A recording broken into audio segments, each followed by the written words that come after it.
Hello everyone. Hi, this is Saurabh Raina. इस video में हम detail one shot of electrochemistry की बात करेंगे, साथ में हम इंपॉर्टेंट पीवाईक्यू भी सॉल्व करेंगे। सबसे पहले इलेक्ट्रोकेमिस्ट्री क्या होता है, इसके ना दो पार्ट होते हैं। It is the study of production of electricity. तो सबसे पहले ये एक स्टडी होता है जिसमें हम बात करते हैं production of electricity from energy release during spontaneous chemical reaction. जो स्पॉन्टेनियस केमिकल रिएक्शन है ये खुद से रिएक्शन होता है, तो इससे जो एनर्जी रिलीज हो रही है तो उससे इलेक्ट्रिसिटी प्रोड्यूस कर सकते हैं। और इसका दूसरा पार्ट क्या है, यूज ऑफ इलेक्ट्रिकल एनर्जी। तो हम इलेक्ट्रिकल एनर्जी से क्या कर सकते हैं, नॉन स्पॉन्टेनियस केमिकल ट्रांसफॉर्मेशन और नॉन स्पॉन्टेनियस केमिकल रिएक्शन कर सकते हैं। जो रिएक्शन खुद से नहीं होता उसको इलेक्ट्रिकल एनर्जी से कर सकते हैं। तो इन दो चीज़ों के बारे में हम बात करेंगे इलेक्ट्रोकेमिस्ट्री में। सबसे पहले spontaneous redox reaction. Spontaneous redox मतलब इसमें ऑक्सीडेशन और रिडक्शन होता है। तो इस रिएक्शन से क्या होगा, स्पॉन्टेनियस रिडॉक्स रिएक्शन से प्रोडक्शन ऑफ इलेक्ट्रिसिटी होता है। और ये जो डिवाइस है जिसमें स्पॉन्टेनियस रिडॉक्स रिएक्शन होता है उसे इलेक्ट्रोकेमिकल सेल कहते हैं। और इसमें डेल्टा जी क्या होता है, नेगेटिव होता है। Versus non spontaneous redox reaction को करने के लिए इलेक्ट्रिसिटी की रिक्वायरमेंट होती है। तो इसमें by use of electrical energy non spontaneous redox reaction होता है। और जिस डिवाइस में नॉन स्पॉन्टेनियस रिडॉक्स रिएक्शन होता है उसे इलेक्ट्रोलिटिक सेल कहते हैं और इस प्रोसेस को इलेक्ट्रोलिसिस कहते हैं। और इसमें जो डेल्टा जी है वो पॉजिटिव होता है। सबसे पहले हम बात करेंगे इलेक्ट्रोकेमिकल सेल की। ये एक ऐसा डिवाइस है जिसमें केमिकल एनर्जी को कन्वर्ट किया जाता है इलेक्ट्रिकल एनर्जी में। इसे गैल्वेनिक सेल, वोल्टिक सेल और इलेक्ट्रोकेमिकल सेल भी कहा जाता है। इसमें ना रिडॉक्स रिएक्शन होता है carried out in indirect manner. तो इनडायरेक्ट मैनर में रिडॉक्स रिएक्शन होता है। इसमें इन्वॉल्व होता है occurrence of oxidation and reduction in separate vessel. तो दो सेपरेट वेसल में क्या होता है, ऑक्सीडेशन और रिडक्शन। तो एक वेसल में ऑक्सीडेशन होता है तो उसे ऑक्सीडेशन हाफ कहते हैं और दूसरे वेसल को रिडक्शन हाफ कहते हैं। नेक्स्ट है डेनियल सेल। ये special type of electrochemical cell है। इसमें क्या होगा, जो एक वेसल होगा उसमें जिंक स्ट्रिप को डिप किया गया है जिंक सल्फेट सॉल्यूशन में, और दूसरे वेसल में क्या होगा, copper strip is dip in copper sulphate solution. तो इसे हम दो सेपरेट बीकर में लेते हैं। Concentration of Zn2+ and copper 2+ ion is unity. अब Zn2+ आयन कहाँ से आएगा, ZnSO4, कॉपर 2+ आएगा CuSO4। तो इन दोनों की जो कंसंट्रेशन है वो क्या होना चाहिए, यूनिटी। यूनिटी मतलब 1 मोलर और 1 मोल पर litre. The two metallic strip which act as electrode. अब ये जो जिंक और कॉपर की स्ट्रिप है इसे हम इलेक्ट्रोड भी कहते हैं। They are connected by the conducting wire. उन दोनों को कनेक्ट किया जाएगा कंडक्टिंग वायर से जो इलेक्ट्रिसिटी कंडक्ट कर पाता है थ्रू वोल्ट मीटर। तो वोल्ट मीटर वोल्टेज को मेजर करने में यूजफुल होता है, तो उससे कनेक्ट किया जाता है। और डेनियल सेल की वोल्टेज होती है 1.1 वोल्ट। और साथ में दो सॉल्यूशन को ज्वाइन किया जाता है by an inverted U tube. तो यहाँ पे एक इन्वर्टेड यू ट्यूब होता है जिसे सॉल्ट ब्रिज कहा जाता है। तो ये सॉल्यूशन को ज्वाइन करता है और ये सर्किट को कंप्लीट करता है। अब जो सॉल्ट ब्रिज है इसके अंदर ना सेमी सॉलिड पेस्ट होता है। ये पेस्ट बनता है इलेक्ट्रोलाइट से। इलेक्ट्रोलाइट इसमें ले सकते हैं KCl, KNO3, NH4Cl, और साथ में इसमें अगार अगार या जेलेटिन भी ले सकते हैं। तो जेलेटिन या अगार अगार के साथ इलेक्ट्रोलाइट को मिक्स किया जाता है, सेमी सॉलिड पेस्ट बनता है। अब अगार अगार जो जेलेटिन होते हैं ना ये पोरस होते हैं, तो इसमें आयंस ईजिली मूव कर सकते हैं। नेक्स्ट हम डेनियल सेल की बात करेंगे। इसमें जिंक को डिप किया गया था जिंक सल्फेट में जो 1 मोलर था, कॉपर को डिप किया गया था कॉपर सल्फेट में जो 1 मोलर है। यहाँ पे सॉल्ट ब्रिज है और यहाँ वायर से कनेक्ट किया है जो कंडक्टिंग वायर है। जैसे कनेक्ट किया ना वायर से, उसमें क्या होता है, जो जिंक है ना ये ना ऑक्सीडेशन शो करता है। तो जिंक सॉलिड जो है कन्वर्ट होता है Zn2+ एक्वस। तो ये आयंस बनाता है, सॉल्यूशन में चले जाते हैं, +2 इलेक्ट्रॉन ये रिलीज करता है। तो इसमें ऑक्सीडेशन होता है। तो इस हाफ को हम क्या कहते हैं, ऑक्सीडेशन हाफ कहते हैं। अब जिस इलेक्ट्रोड पे ऑक्सीडेशन होता है तो उसे हम एनोड कहते हैं। अब 2 इलेक्ट्रॉन यहाँ पे मूव किए। यहाँ पे क्या होता है, जो कॉपर 2+ सॉल्यूशन में प्रेजेंट था वो क्या करता है, 2 इलेक्ट्रॉन को गेन करता है और यहाँ पे चला जाता है। अगर देखोगे यहाँ पे एनोड की जो रॉड है वो क्या हो रही है, यहाँ पे थिन हो रही है, और यहाँ पे रॉड क्या हो रही है, थिक हो रही है। तो यहाँ पे रिडक्शन हो रहा है, तो इसे रिडक्शन हाफ कहते हैं। तो कॉपर 2+ जो एक्वस है उसने 2 इलेक्ट्रॉन गेन करके कॉपर सॉलिड बनाया है। तो रॉड यहाँ पे थिक हो रहा है, और जिस इलेक्ट्रोड पे क्या हो रहा है, रिडक्शन हो रहा है, तो उसे कैथोड कहते हैं। अगर चार्ज की बात की जाए तो जिंक यहाँ पे इलेक्ट्रॉन लूज कर रहा है, तो यहाँ पे ना कंसंट्रेशन ऑफ इलेक्ट्रॉन्स बढ़ जाता है। तो यहाँ पे नेगेटिव चार्ज बढ़ जाता है, तो एनोड पे नेगेटिव चार्ज होता है और ये इलेक्ट्रॉन है यहाँ पे अट्रैक्ट कर रहे हैं, तो यहाँ पे पॉजिटिव चार्ज होता है और कॉपर 2+ भी यहाँ पे जा रहा है, तो कैथोड पे पॉजिटिव चार्ज और एनोड पे नेगेटिव चार्ज होता है। अब सॉल्ट ब्रिज का क्या यूज़ है? Over a period of time क्या होता है, यहाँ पे Zn2+ की कंसंट्रेशन इंक्रीज होने लग जाती है, पॉजिटिव चार्ज इंक्रीज होता है। एज ए रिजल्ट जब जिंक ना इलेक्ट्रॉन लूज करता है तो ये इलेक्ट्रॉन ना इस पॉजिटिव चार्ज को अट्रैक्ट करते हैं। सिमिलरली यहाँ पे क्या होता है, यहाँ पे कॉपर 2+ क्या होता है, यहाँ पे जा रहा होता है, रॉड की तरफ जा रहा होता है रिडक्शन में, तो यहाँ पे SO4 2 नेगेटिव की कंसंट्रेशन क्या होती है, क्योंकि सोल्यूशन में SO4 भी है, SO4 2 नेगेटिव की कंसंट्रेशन इंक्रीज होती है, तो वो इलेक्ट्रॉन्स को रिपेल करता है।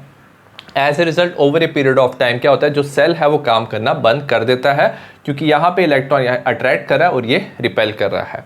तो हम चाहते हैं सेल की ये जो चार्ज है ना वो क्या हो जाए, एक्यूमुलेशन ऑफ चार्ज कम हो जाए, तो हम सॉल्ट ब्रिज यूज़ करते हैं। तो ये क्या करता है, सॉल्ट ब्रिज न्यूट्रलाइज कर देता है सोल्यूशन को। तो हमने सपोज KCl लिया, तो एज ए रिजल्ट क्या होगा, जब यहाँ पे पॉजिटिव चार्ज इंक्रीज होगा ना तो Cl नेगेटिव यहाँ पे जाएगा जिंक के पास, यहाँ पे बना देगा ZnCl2, तो इसे न्यूट्रलाइज कर देगा। सिमिलरली K+ यहाँ पे जाएगा SO4 2 नेगेटिव के साथ कंबाइन करके बना देगा K2SO4, तो इसे न्यूट्रलाइज कर देगा। एज ए रिजल्ट जो सेल है वो काम करता रहेगा। ठीक है, नेक्स्ट अगर बात की जाए कि इसे रिप्रेजेंट कैसे करते हैं, तो यहाँ पे ऑक्सीडेशन हो रहा है, तो हम लिखेंगे जिंक वर्टिकल लाइन Zn2+, साथ में कंसंट्रेशन लिखेंगे 1 मोलर, तो ये ऑक्सीडेशन हाफ को रिप्रेजेंट कर रहा है, यहाँ पे जिंक की ऑक्सीडेशन हो रही है। ये डबल वर्टिकल लाइन ना सॉल्ट ब्रिज को रिप्रेजेंट करता है, यहाँ पे हमने KCl लिया हुआ है, और ये रिडक्शन को रिप्रेजेंट कर रहा है, जिसमें कॉपर 2+ जो है 1 मोलर कंसंट्रेशन में है, कॉपर सॉलिड में कन्वर्ट हो रहा है, तो इसे हम सेल की रिप्रेजेंटेशन कहते हैं। अगर सॉल्ट ब्रिज की बात की जाए तो हम इनर्ट इलेक्ट्रोलाइट लेते हैं। It does not react chemically with solution, वो ना सोल्यूशन के साथ रिएक्ट नहीं करता in either of the compartment. Second, does not interfere with the net cell reaction, तो नेट सेल रिएक्शन के साथ भी इंटरफेयर नहीं करता इनर्ट इलेक्ट्रोलाइट।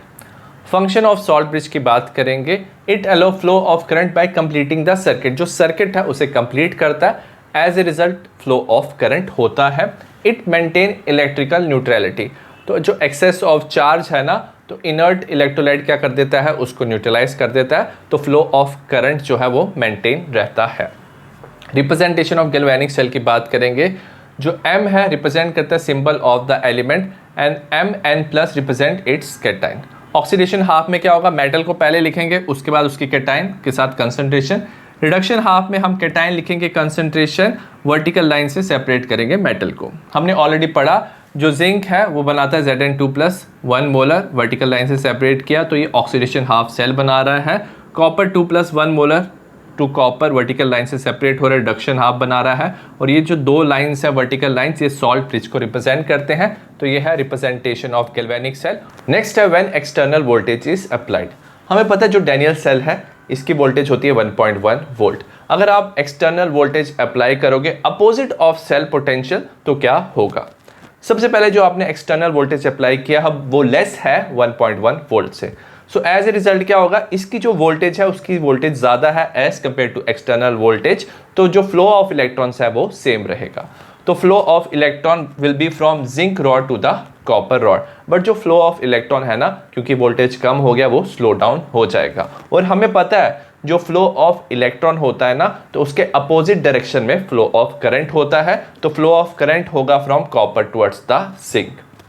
तो इसमें क्या होगा, जो जिंक 2+ है वो डिसॉल्व हो जाएगा सॉल्यूशन में एट द एनोड, और जो कॉपर 2+ है वो कॉपर पे डिपॉजिट हो जाएगा। ठीक है, अगर external voltage is equal to 1.1 volt, तो इसकी वोल्टेज है 1.1 वोल्ट, आपने अपोजिट वोल्टेज लगाया 1.1 वोल्ट, तो ओवरऑल सेल का वोल्टेज कितना हो जाएगा, 0 हो जाएगा। So there will be no flow of electrons और करंट, और इसमें कोई केमिकल रिएक्शन नहीं होगा। नेक्स्ट केस है, अगर एक्सटर्नल वोल्टेज 1.1 वोल्ट से ज़्यादा है, अगर 1.1 वोल्ट से ज़्यादा है ना, तो फ्लो ऑफ इलेक्ट्रॉन्स ना रिवर्स हो जाता है, क्योंकि इसका 1.1 वोल्ट था और आपने बाहर से अपोजिट डायरेक्शन में 1.1 वोल्ट से ज़्यादा आपने वोल्टेज दिया, तो फ्लो ऑफ इलेक्ट्रॉन कहाँ से हो जाएगा, कॉपर से जिंक की तरफ हो जाएगा, और फ्लो ऑफ करंट हो जाएगा जिंक से कॉपर की तरफ। ठीक है, अब कॉपर जो है वो डिसॉल्व होगा कॉपर इलेक्ट्रोड में, कॉपर डिसॉल्व हो जाएगा, तो ये एनोड की तरह काम कर रहा है, ये कैथोड की तरह काम कर रहा है, तो जो जिंक 2+ है यहाँ पे डिपॉजिट हो जाएगा। अगर आप यहाँ पे रिएक्शन को देखोगे ना तो यहाँ पे नॉन स्पॉन्टेनियस रिएक्शन हो रहा है, सो दैट्स वाई इसे हम इलेक्ट्रोलिटिक सेल भी कहते हैं। नेक्स्ट है electrode potential. When A strip of metal, metal का स्ट्रिप है, brought in contact with solution, उसे डिप किया गया है सोल्यूशन में कंटेनिंग इट्स ओन आइन, तो उसी की आइंस प्रेजेंट होनी चाहिए। जैसे जिंक को डिप करते थे जिंक सल्फेट में तो उसमें Zn2+ आयन होता था, कॉपर को डिप करते थे कॉपर सल्फेट में, वहां पे कॉपर 2+ आयन प्रेजेंट होता था। अब इसमें दो केस होते हैं। सबसे पहले अगर आपने मेटल को उसी के सोल्यूशन वाली आयन में डिप किया, metal have high tendency to get oxidize, तो मेटल ना ऑक्सीडाइज हो सकता है, मतलब जो मेटल रॉड में है वो सोल्यूशन में आयंस बनाएगा Mn+ और इलेक्ट्रॉन रिलीज करेगा N electron. So as a result क्या होगा, सोल्यूशन में आयंस इंक्रीज होंगी, रॉड पे इलेक्ट्रॉन्स इंक्रीज हो जाएंगे। Over a period of time यहाँ पे पॉजिटिव चार्ज आएगा, नेगेटिव चार्ज आएगा, और उसके बाद क्या होगा, कुछ Mn के प्लस जो होगा आयंस वो इलेक्ट्रॉन गेन करके रॉड में भी जा सकते हैं, यहाँ पे इक्विलिब्रियम आ जाएगा। अगर आप देखोगे यहाँ पे डिफरेंस ऑफ चार्ज आ जाएगा, रॉड में नेगेटिव चार्ज है, सॉल्यूशन में पॉजिटिव चार्ज है, तो इसे ऑक्सीडेशन पोटेंशियल कहते हैं। सिमिलरली क्या हो सकता है, metal ion have greater tendency to get reduce, जो मेटल की आयन है ना Mn+, वो रॉड से क्या कर सकते हैं, इलेक्ट्रॉन लेके ना मेटल बना सकते हैं। सो Mn+ N electron result in formation of metal. तो यहाँ पे क्या होगा, सोल्यूशन में क्योंकि पॉजिटिव चार्ज यहाँ पे जा रहा है, यहाँ पे नेगेटिव चार्ज आ जाएगा, क्योंकि पॉजिटिव चार्ज इसमें जा रहा है तो यहाँ पे पॉजिटिव चार्ज आ जाएगा। यहाँ पे भी क्या हो जाएगा, over a period of time equilibrium आ जाएगा, सॉल्यूशन में नेगेटिव चार्ज, रॉड पे positive charge, difference of charge को हम रिडक्शन पोटेंशियल कहते हैं। तो अगर आपने देखा दोनों में क्या हो रहा है, सेपरेशन ऑफ चार्ज हो रहा है एट इक्विलिब्रियम, यहाँ पे पॉजिटिव था, यहाँ पे नेगेटिव था, यहाँ पे नेगेटिव था, यहाँ पे पॉजिटिव था, इसे सेपरेशन ऑफ चार्ज कहते हैं। Result in the electrical potential difference, तो दोनों में क्या आ रहा है, पोटेंशियल डिफरेंस आ रहा है between the metal and the solution of its ion, इसे इलेक्ट्रोड पोटेंशियल कहते हैं। सो इलेक्ट्रोड पोटेंशियल में ऑक्सीडेशन पोटेंशियल भी हो सकता है और रिडक्शन पोटेंशियल भी हो सकता है, और ये डिपेंड किस पे करता है, electrode potential, nature of metal, कितना टेंडेंसी है मेटल का कि वो ऑक्सीडाइज हो जाए, कितना टेंडेंसी है कि वो रिड्यूस हो जाए, उसकी आयंस पे डिपेंड करता है, कंसंट्रेशन ऑफ आयंस कितनी है और टेम्परेचर पे डिपेंड करता है। अभी हमने देखा जो ऑक्सीडेशन हाफ होता है वहां पे मेटल की टेंडेंसी होती है टू लूज इलेक्ट्रॉन और वहां पे ऑक्सीडेशन पोटेंशियल होता है, वेरस रिडक्शन हाफ में क्या होता है, जो आयंस है वो इलेक्ट्रॉन गेन करके मेटल पे आते हैं, वहां पे रिडक्शन पोटेंशियल होता है। अगर आप दोनों हाफ को कनेक्ट करोगे तो आपको सेल पोटेंशियल मिलता है। बट सेल पोटेंशियल कैलकुलेट करने के लिए ना हमारे पास एक ही टर्म होना चाहिए, क्योंकि ऑक्सीडेशन पोटेंशियल और रिडक्शन पोटेंशियल दो डिफरेंट टर्म है, हम दोनों को माइनस नहीं कर सकते। So that's why IUPAC convention ने क्या किया, जो इलेक्ट्रोड पोटेंशियल है उसे रिप्रेजेंट किया रिडक्शन पोटेंशियल। चाहे ऑक्सीडेशन हाफ है, रिडक्शन हाफ है, हम दोनों को कैसे रिप्रेजेंट करेंगे, रिडक्शन पोटेंशियल की फॉर्म में, ताकि हम एक दूसरे को माइनस कर पाए। तो reduction potential and oxidation potential of electrode are numerically equal. तो किसी भी इलेक्ट्रोड का रिडक्शन पोटेंशियल और ऑक्सीडेशन पोटेंशियल जो है न्यूमेरिकली क्या होता है, इक्वल होता है, बट उसमें अपोजिट साइन होता है। सपोज आपके पास कैथोड था, आपको उसका रिडक्शन पोटेंशियल पता है तो आप वो लिख लोगे, और आपके पास एनोड में ऑक्सीडेशन पोटेंशियल है, तो आप क्या करोगे, जो ऑक्सीडेशन पोटेंशियल का वैल्यू है उसका साइन आप रिवर्स कर दोगे, तो आपको एनोड का भी रिडक्शन पोटेंशियल मिल जाएगा, उसके बाद आप उसे माइनस कर सकते हो। The reduction potential of A electrode when the concentration of its ion in solution is 1 mole per liter। Suppose हम रिडक्शन पोटेंशियल एक इलेक्ट्रोड की बात कर रहे हैं और आयन की कंसंट्रेशन है 1 मोल पर लीटर और टेम्परेचर है 298 केल्विन, उसे हम तब कहते हैं स्टैंडर्ड इलेक्ट्रोड पोटेंशियल और स्टैंडर्ड रिडक्शन पोटेंशियल, उसे E0 से रिप्रेजेंट करते हैं। सपोज हमारे पास गैस इलेक्ट्रोड है, तो ये गैस जो है वो ऑक्सीडेशन और रिडक्शन कर सकता है, तब स्टैंडर्ड कंडीशन क्या होता है, 1 बार प्रेशर होता है, टेम्परेचर होता है 298 केल्विन और 1 मोलर कंसंट्रेशन आयन का होना चाहिए, 1 मोलर मीन्स 1 मोल पर लीटर। नेक्स्ट है सेल पोटेंशियल और EMF of the cell. Cell potential क्या होता है, पोटेंशियल डिफरेंस बिटवीन 2 इलेक्ट्रोड, हमारे पास 2 इलेक्ट्रोड हैं गैल्वेनिक सेल में, कैथोड और एनोड, उसका जो पोटेंशियल डिफरेंस है उसे ही हम सेल पोटेंशियल और E ऑफ द सेल कहते हैं, इसे वोल्ट में मेजर किया जाता है। नेक्स्ट है EMF। EMF होता है इलेक्ट्रोमोटिव फोर्स, ये भी पोटेंशियल डिफरेंस होता है बिटवीन द 2 टर्मिनल, मतलब 2 इलेक्ट्रोड का potential difference when no current is drawn from the cell, जब कोई करंट ड्रॉ नहीं हुई है तो जो मैक्सिमम पोटेंशियल डिफरेंस होता है उसे EMF कहते हैं। अब E ऑफ द सेल किसके इक्वल होता है, E of cathode minus E of anode. Cathode की वैल्यू हमेशा ज्यादा होती है तो E of cathode minus E of anode होता है E सेल, और ये हमेशा पॉजिटिव होता है। E of the cell is also equal to E right minus E left, क्योंकि राइट में कैथोड होता है, लेफ्ट में एनोड होता है। अगर हमें स्टैंडर्ड कंडीशन दिया हुआ है कैथोड और एनोड में जो आयंस है वो 1 मोलर है और टेम्परेचर 298 केल्विन है, तो हम स्टैंडर्ड इलेक्ट्रोड पोटेंशियल भी ले सकते हैं। तब हम लिखेंगे E naught of the cell is equal to E naught of cathode minus E naught of anode. ठीक है, स्टैंडर्ड कंडीशन में। नेक्स्ट हमें एग्जांपल दिया है copper solid 2Ag plus aqueous result in formation of copper 2 plus aqueous plus 2Ag solid. Cell की representation करेंगे, पहले हम क्या लिखेंगे, एनोड लिखेंगे, copper solid to copper 2 plus, ये वर्टिकल लाइन से हम सेपरेट करते हैं, ये ऑक्सीडेशन हाफ रिप्रेजेंट करता है। दो vertical line salt bridge represent करता है, Ag प्लस 2Ag, ये क्या है हमारा कैथोड है और रिडक्शन हाफ ये रिप्रेजेंट करता है। अब ई ऑफ द सेल कैसे लिखेंगे, याद रखना हम reduction potential of cathode minus reduction potential of anode लिखेंगे। So E of Ag plus 2Ag लिखेंगे minus of E of copper 2 plus 2 copper. Copper 2 plus 2 copper इसलिए लिखा क्योंकि हम जो इलेक्ट्रो पोटेंशियल है वो रिडक्शन पोटेंशियल की फॉर्म में लिख रहे हैं, तो दोनों में हम ना ऐसे शो करेंगे ई of Ag plus 2Ag minus E of copper 2 plus 2 copper, क्योंकि हम रिडक्शन पोटेंशियल एक दूसरे का माइनस कर रहे हैं। नेक्स्ट है standard hydrogen electrode. The absolute value of E naught can not be determined. Suppose हमारे पास सिर्फ एक ही हाफ है, उसका जो absolute value of E naught है, स्टैंडर्ड इलेक्ट्रोड पोटेंशियल हम पता नहीं कर सकते, because once equilibrium is reach between the electrode and solution in half cell. तो हमें पता है अगर आप एक हाफ की बात कर रहे हो तो वहाँ पे इलेक्ट्रोड होता है, मेटल का होता है, और सोल्यूशन में उसकी आयंस होते हैं। तो दोनों के बीच में क्या आ जाता है, इक्विलिब्रियम आ जाता है over a period of time. No further displacement of charge occur, तो नेट डिस्प्लेसमेंट ऑफ चार्ज उस पर नहीं होता। सो अगर आपके पास सिर्फ एक ही हाफ है ना, तो उसका आप इलेक्ट्रोड पोटेंशियल पता नहीं कर सकते। It should be connected to another half with different electrode potential. तो अगर आपको इलेक्ट्रोड पोटेंशियल पता करना है तो आपको दूसरे हाफ के साथ उसे कनेक्ट करना पड़ेगा जिसका डिफरेंट इलेक्ट्रोड पोटेंशियल है, तो हमें वोल्टेज मिल सकता है। इस डिफिकल्टी को ओवरकम करने के लिए हम रेफरेंस इलेक्ट्रोड यूज करते हैं, और जो कॉमन रेफरेंस इलेक्ट्रोड हम यूज करते हैं उसका नाम है स्टैंडर्ड हाइड्रोजन इलेक्ट्रोड, जिसे SHE भी कहते हैं, और इसका electrode potential arbitrarily taken as 0। तो इसका जो इलेक्ट्रोड पोटेंशियल है हमने 0 लिया है। तो अगर हमें किसी भी हाफ का क्या पता करना होता है, स्टैंडर्ड इलेक्ट्रोड पोटेंशियल, तो हम उसे SHE के साथ, स्टैंडर्ड हाइड्रोजन इलेक्ट्रोड के साथ कनेक्ट करते हैं। हमें कुछ वोल्टेज मिलता है और उस वोल्टेज को यूज करके हम उस हाफ का स्टैंडर्ड इलेक्ट्रोड पोटेंशियल पता कर सकते हैं। So in order to determine the standard electrode potential of electrode, the electrode in standard condition, electrode standard condition में होना चाहिए, मतलब आयंस की कंसंट्रेशन 1 मोलर, टेम्परेचर 298 केल्विन होना चाहिए, वो कनेक्ट होना चाहिए स्टैंडर्ड हाइड्रोजन इलेक्ट्रोड से SHE से टू कॉन्स्टिट्यूट ए सेल। तो हमारा सेल बन जाएगा और उस सेल के वोल्टेज से हम उस हाफ का स्टैंडर्ड इलेक्ट्रोड पोटेंशियल पता कर सकते हैं। जो स्टैंडर्ड हाइड्रोजन इलेक्ट्रोड होता है कंसिस्ट ऑफ प्लेटिनम इलेक्ट्रोड, यहाँ पे प्लेटिनम इलेक्ट्रोड होता है कोटेड विथ प्लेटिनम ब्लैक। तो यहाँ पे देखेंगे, यहाँ पे हमारा एक प्लेटिनम की वायर होगी, यहाँ पे एक प्लेटिनम की फॉइल है। अब ये जो प्लेटिनम की फॉइल है इसमें फाइनली डिवाइडेड प्लेटिनम होगा, उसे प्लेटिनम ब्लैक कहते हैं।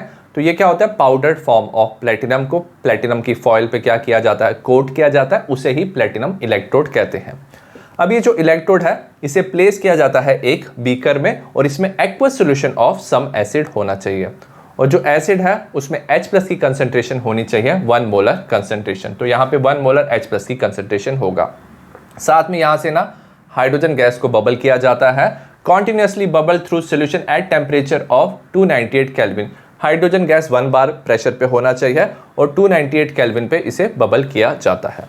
अब जो SHE है ना, ये ऑक्सीडेशन और रिडक्शन दोनों कर सकता है, डिपेंड करता है कि आपने किस इलेक्ट्रोड के साथ इसे कनेक्ट किया। तो ऑक्सीडेशन और reduction at SHE take place at platinum foil, तो इसी प्लेटिनम फॉइल में ऑक्सीडेशन और रिडक्शन हो सकता है। अगर सपोज आपने किसी इलेक्ट्रोड के साथ कनेक्ट किया तो ये ऑक्सीडेशन शो कर रहा है, तो ये एनोड की तरह काम करेगा। इसमें क्या होगा, जो H2 गैस है ना, ट्वाइस H+, तो H+ बना देगा, प्लस 2 इलेक्ट्रॉन रिलीज करेगा, तो ये ऑक्सीडेशन करेगा। और इस हाफ को हम रिप्रेजेंट करते हैं PT, हाफ H2 1 बार, वर्टिकल लाइन H+1m। ठीक है, सिमिलरली ये क्या कर सकता है, एज ए कैथोड काम कर सकता है। अगर आपने किसी हाफ के साथ इसे कनेक्ट किया है तो क्या होगा, ट्वाइस H+, तो यहाँ पे जो एक्वस H+ है वो 2 इलेक्ट्रॉन गेन करके H2 गैस बना सकता है। इस हाफ को लिखेंगे H+1 molar, vertical line H2 1 बार, PT। नेक्स्ट है measurement of standard electrode potential.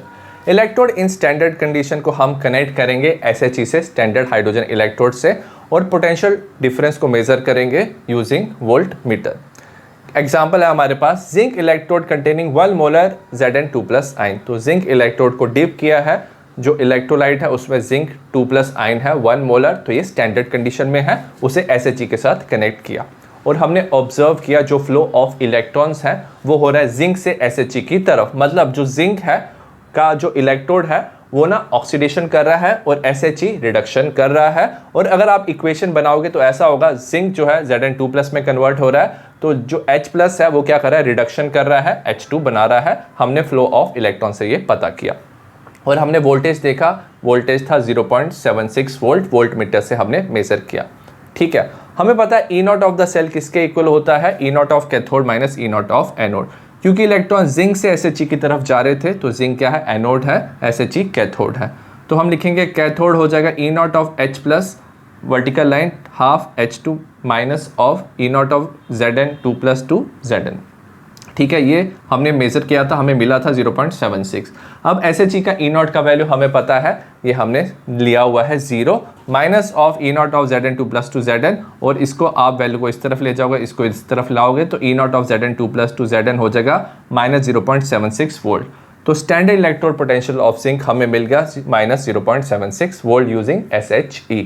Next example है स्टैंडर्ड कॉपर इलेक्ट्रोड को कनेक्ट किया गया SHE से और हमने ऑब्जर्व किया जो फ्लो ऑफ इलेक्ट्रॉन है वो SHE से कॉपर की तरफ हो रहा है। मतलब SHE में ऑक्सीडेशन हो रहा है, ये एनोड की तरफ काम कर रहा है, वेरस कॉपर में रिडक्शन हो रहा है और ये कैथोड की तरह काम कर रहा है। दोनों का पोटेंशियल डिफरेंस आया 0.34 वोल्ट, जो हमने वोल्ट मीटर से मेजर किया। ठीक है, तो यहाँ पे क्या हो रहा है, जो H2 है वो क्या कर रहा है, SHE ऑक्सीडेशन कर रहा है, तो H2 convert into 2H+, virus copper 2+ में रिडक्शन हो रहा है, कन्वर्ट इनटू कॉपर। हमें पता है E0 of the cell is equal to E0 of cathode minus E0 of anode. तो कॉपर यहाँ पे कैथोड है, तो लिखेंगे E0 of copper 2+2 copper minus E0 of H+, vertical line half of H2। तो E0 ऑफ सेल हमें पता है 0.34 वोल्ट है और ये स्टैंडर्ड हाइड्रोजन इलेक्ट्रोड है, इसका E0 का वैल्यू 0 होता है। तो हमें E0 of Cu2 to Cu मिल गया विच इज 0.34 वोल्ट। तो standard electrode potential of copper आपको मिल गया 0.34 वोल्ट। नेक्स्ट है इलेक्ट्रोकेमिकल सीरीज। हम डिफरेंट इलेक्ट्रोड को ना SHE के साथ कनेक्ट करके उनकी वैल्यूज पता कर सकते हैं स्टैंडर्ड इलेक्ट्रोड पोटेंशियल की। तो different metal ion have different value of standard electrode potential, और अगर इन वैल्यूज को हम अरेंज करेंगे इंक्रीजिंग और डिक्रीजिंग वैल्यू में तो हमारा इलेक्ट्रोकेमिकल सीरीज बनता है। इसकी एप्लीकेशन की बात करेंगे, हम इसमें कंपेयर कर सकते हैं relative oxidation and reducing power. तो हम देख सकते हैं कौन सा स्ट्रॉन्गर ऑक्सीडाइजिंग एजेंट है, कौन सा स्ट्रॉन्गर रिड्यूसिंग एजेंट है। जैसे फर्स्ट है substance with greater reduction potential, जिसका E0 का वैल्यू क्या है, सबसे ज़्यादा है, जिस हाफ का greater tendency to undergo reduction. तो जिसका E0 का वैल्यू ज़्यादा होता है उसकी ज़्यादा टेंडेंसी है कि वो रिडक्शन करे। अगर वो खुद क्या कर रहा है, रिडक्शन कर रहा है, तो दूसरे की वो क्या करता है, ऑक्सीडेशन करता है, तो वो बेटर ऑक्सीडाइजिंग एजेंट होगा। ठीक है, substance with lower reduction potential, जिसका रिडक्शन पोटेंशियल कम है, मतलब क्या है, उसकी greater tendency to undergo oxidation, तो वो ऑक्सीडेशन करेगा। अगर वो खुद ऑक्सीडेशन करेगा तो दूसरे की वो क्या करेगा, रिडक्शन करेगा, तो वो बेटर रिड्यूसिंग एजेंट होगा। नेक्स्ट हमने इलेक्ट्रोकेमिकल सीरीज में कुछ एलिमेंट्स को अरेंज किया, decreasing order of standard electrode potential. जो फ्लोरीन है उसका सबसे हाईएस्ट वैल्यू है 2.87, वेरस लिथियम का लोएस्ट वैल्यू है -3.05। अब याद रखना, जिसका वैल्यू ज़्यादा होता है ना E0 का, वो उतना ईजिली रिडक्शन शो करता है। ठीक है, फ्लोरीन का सबसे ज़्यादा है तो वो सबसे ईजिली रिडक्शन शो करेगा, और जो ईजिली रिडक्शन शो करता है वो स्ट्रॉन्ग ऑक्सीडाइजिंग एजेंट होता है। तो फ्लोरीन स्ट्रॉन्गेस्ट ऑक्सीडाइजिंग एजेंट है, और जैसे जैसे वैल्यू कम होगा वैसे वो क्या होगा, ईजिली ऑक्सीडेशन शो कर सकता है, और जो ईजिली ऑक्सीडेशन शो करता है वो स्ट्रॉन्ग रिड्यूसिंग एजेंट होता है। तो ये increasing order of reducing agent है, ये increasing order of oxidizing agent है। तो स्ट्रॉन्गेस्ट ऑक्सीडाइजिंग एजेंट फ्लोरीन है और स्ट्रॉन्गेस्ट रिड्यूसिंग एजेंट लिथियम होता है। सेकेंड है calculate the E0 of the cell. Suppose हमारे पास दो हाफ का स्टैंडर्ड इलेक्ट्रोड पोटेंशियल हमें पता है, तो हम E0 ऑफ द सेल पता कर सकते हैं। हमें पता है E0 ऑफ द सेल होता है E0 of cathode minus E0 of anode. Electrode with higher E0, जिस इलेक्ट्रोड का हायर E0 होगा हमें पता है वो ईजिली रिडक्शन कर सकता है, तो वो कैथोड काम करेगा, और जिसका लोअर E0 होगा वो एनोड काम करेगा। एग्जाम्पल दिया 2023 का ये क्वेश्चन है।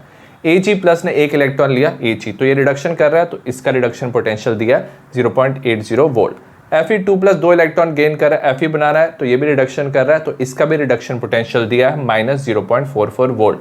E naught of the cell is E naught of cathode minus E naught of anode. तो जिसका हायर वैल्यू होता है वो कैथोड होगा, तो सिल्वर यहाँ पे कैथोड होगा 0.80, माइनस जिसका लोअर वैल्यू है वो एनोड होता है, तो आयरन यहाँ पे एनोड होगा -0.44। ये प्लस हो जाएगा, ये वैल्यू आ जाएगा E naught of the cell 1.24 volt. तो ऐसे हम E नॉट कैलकुलेट कर सकते हैं। थर्ड है predict feasibility of redox reaction. तो स्टैंडर्ड इलेक्ट्रोड पोटेंशियल को कंपेयर करके हम प्रिडिक्ट कर सकते हैं वेदर जो रिएक्शन है वो पॉसिबल है या नहीं है। In redox reaction species undergoing reduction should have higher E naught value. जो रिडक्शन कर रहा है ना, तो उसका हायर E नॉट का वैल्यू होना चाहिए। सपोज हमें ये रिएक्शन दिया हुआ है और पूछा ये पॉसिबल है या नहीं है। Zn2 plus copper result in formation of Zn plus copper 2 plus. तो हम क्या करेंगे, सबसे पहले E नॉट का वैल्यू देखेंगे। अब E naught of copper 2 plus two copper है 0.34 वोल्ट और E नॉट है zinc 2 plus two zinc -0.76 volt. तो कॉपर की वैल्यू ज़्यादा है, तो इसे क्या करना चाहिए, रिडक्शन करना चाहिए। बट यहाँ पे कॉपर क्या कर रहा है, ऑक्सीडेशन कर रहा है। जिंक का वैल्यू कम है तो इसे ऑक्सीडेशन करना चाहिए, बट यहाँ पे जिंक क्या कर रहा है, रिडक्शन कर रहा है। तो ये जो रिएक्शन है वो फिजिबल नहीं है। और एक्चुअल रिएक्शन क्या होना चाहिए था, क्योंकि कॉपर का वैल्यू क्या है, ज़्यादा है, तो कॉपर शुड डू रिडक्शन और जिसका वैल्यू कम है वो ऑक्सीडेशन करेगा। तो ये रिएक्शन क्या होगा, फिजिबल होगा। नेक्स्ट हम बात करेंगे नर्स्ट इक्वेशन की। अभी हमने स्टैंडर्ड इलेक्ट्रोड पोटेंशियल कैलकुलेट किया था, बट उसमें कंसंट्रेशन ऑफ आयन क्या होना चाहिए, 1 मोलर होना चाहिए। Suppose concentration of ion 1 molar से डिफरेंट है, तो उस केस में ना हम इलेक्ट्रोड पोटेंशियल को कैलकुलेट करने के लिए नर्स्ट इक्वेशन यूज करते हैं। तो value of electrode potential changes with the variation in concentration of ions. तो अगर आप कंसंट्रेशन ऑफ आयन चेंज करते हो तो इलेक्ट्रोड पोटेंशियल भी चेंज होता है। और जो क्वांटिटेटिव रिलेशनशिप है between the concentration of ions, तो कंसंट्रेशन ऑफ आयंस और इलेक्ट्रोड पोटेंशियल के बीच में जो रिलेशनशिप है उसे हम नर्स्ट इक्वेशन कहते हैं। तो आप डिफरेंट कंसंट्रेशन पे भी इलेक्ट्रोड पोटेंशियल पता कर सकते हो। जैसे हमें दिया है Mn प्लस, ये एक्वस फॉर्म में है, plus n electron result in formation of M solid. तो according to the Nernst equation जो इलेक्ट्रोड पोटेंशियल होगा E of Mn to M is equal to standard electrode potential E naught of Mn to M। ये तब लेते हैं जब concentration 1 molar होता है, minus of RT/NF ln of product का कंसंट्रेशन डिवाइडेड बाय रिएक्टेंट का कंसंट्रेशन। अब यहाँ पे क्या है, सॉलिड मेटल है, यहाँ पे Mn प्लस की आयंस है, इसकी कंसंट्रेशन, और ये जो कंसंट्रेशन होती है ये मोलैरिटी में होती है, number of moles per unit volume में, ठीक है। But concentration of solid M is taken as unity. अब जो मेटल है ना उसकी कंसंट्रेशन हम यूनिटी लेते हैं, 1 कर देते हैं। ऐसा इसलिए करते हैं क्योंकि जो मेटल है उसकी कंसंट्रेशन कांस्टेंट रहती है। और जो नर्स्ट इक्वेशन है ये रिलेशनशिप किसके बिटवीन है, कंसंट्रेशन ऑफ आयंस। तो कंसंट्रेशन ऑफ आयंस और इलेक्ट्रोड पोटेंशियल के बीच में रिलेशनशिप है। तो जो मेटल का कंसंट्रेशन है वो कांस्टेंट रहता है, तो इसको हम यूनिटी कर देते हैं। So electrode potential is equal to standard electrode potential minus RT/NF ln of 1 by concentration of the ions. तो Mn क्या है, मोलर कंसंट्रेशन ऑफ आयंस है। R क्या है, यहाँ पे गैस कांस्टेंट है, इसका वैल्यू है 8.314 जूल्स पर केल्विन पर मोल। F यहाँ पे है फेराडेस कांस्टेंट, ये होता है charge of 1 mole of electron, तो इसे लिखते हैं 96487 कूलम पर मोल।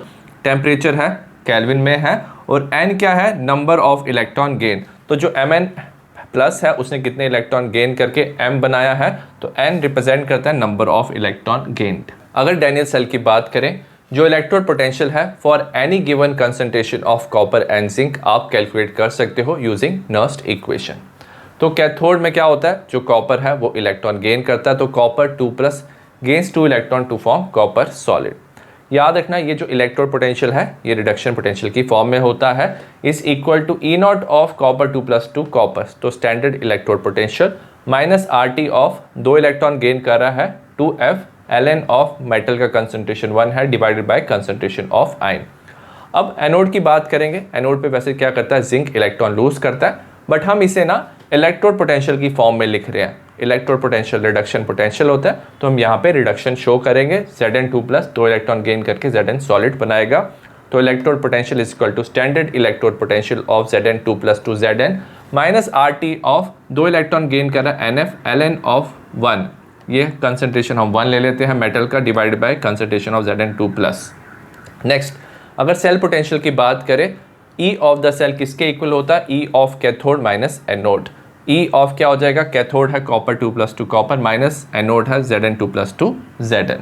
वैल्यू सब्सिट्यूट करेंगे तो E ऑफ सेल हो जाएगा E naught of copper 2 plus 2 copper minus E naught of Zn2 plus 2 Zn, और ये बना देगा E naught of the cell minus RT by 2F क्या हो जाएगा? कॉमन हो जाएगा, और ये क्या बन जाएगा? ln of 1 by copper 2 plus minus of ln 1 by Zn2 plus. अगर ln की बात करें, अगर दिया ln A minus ln B, तो इसको लिख सकते हैं ln of A divided by B।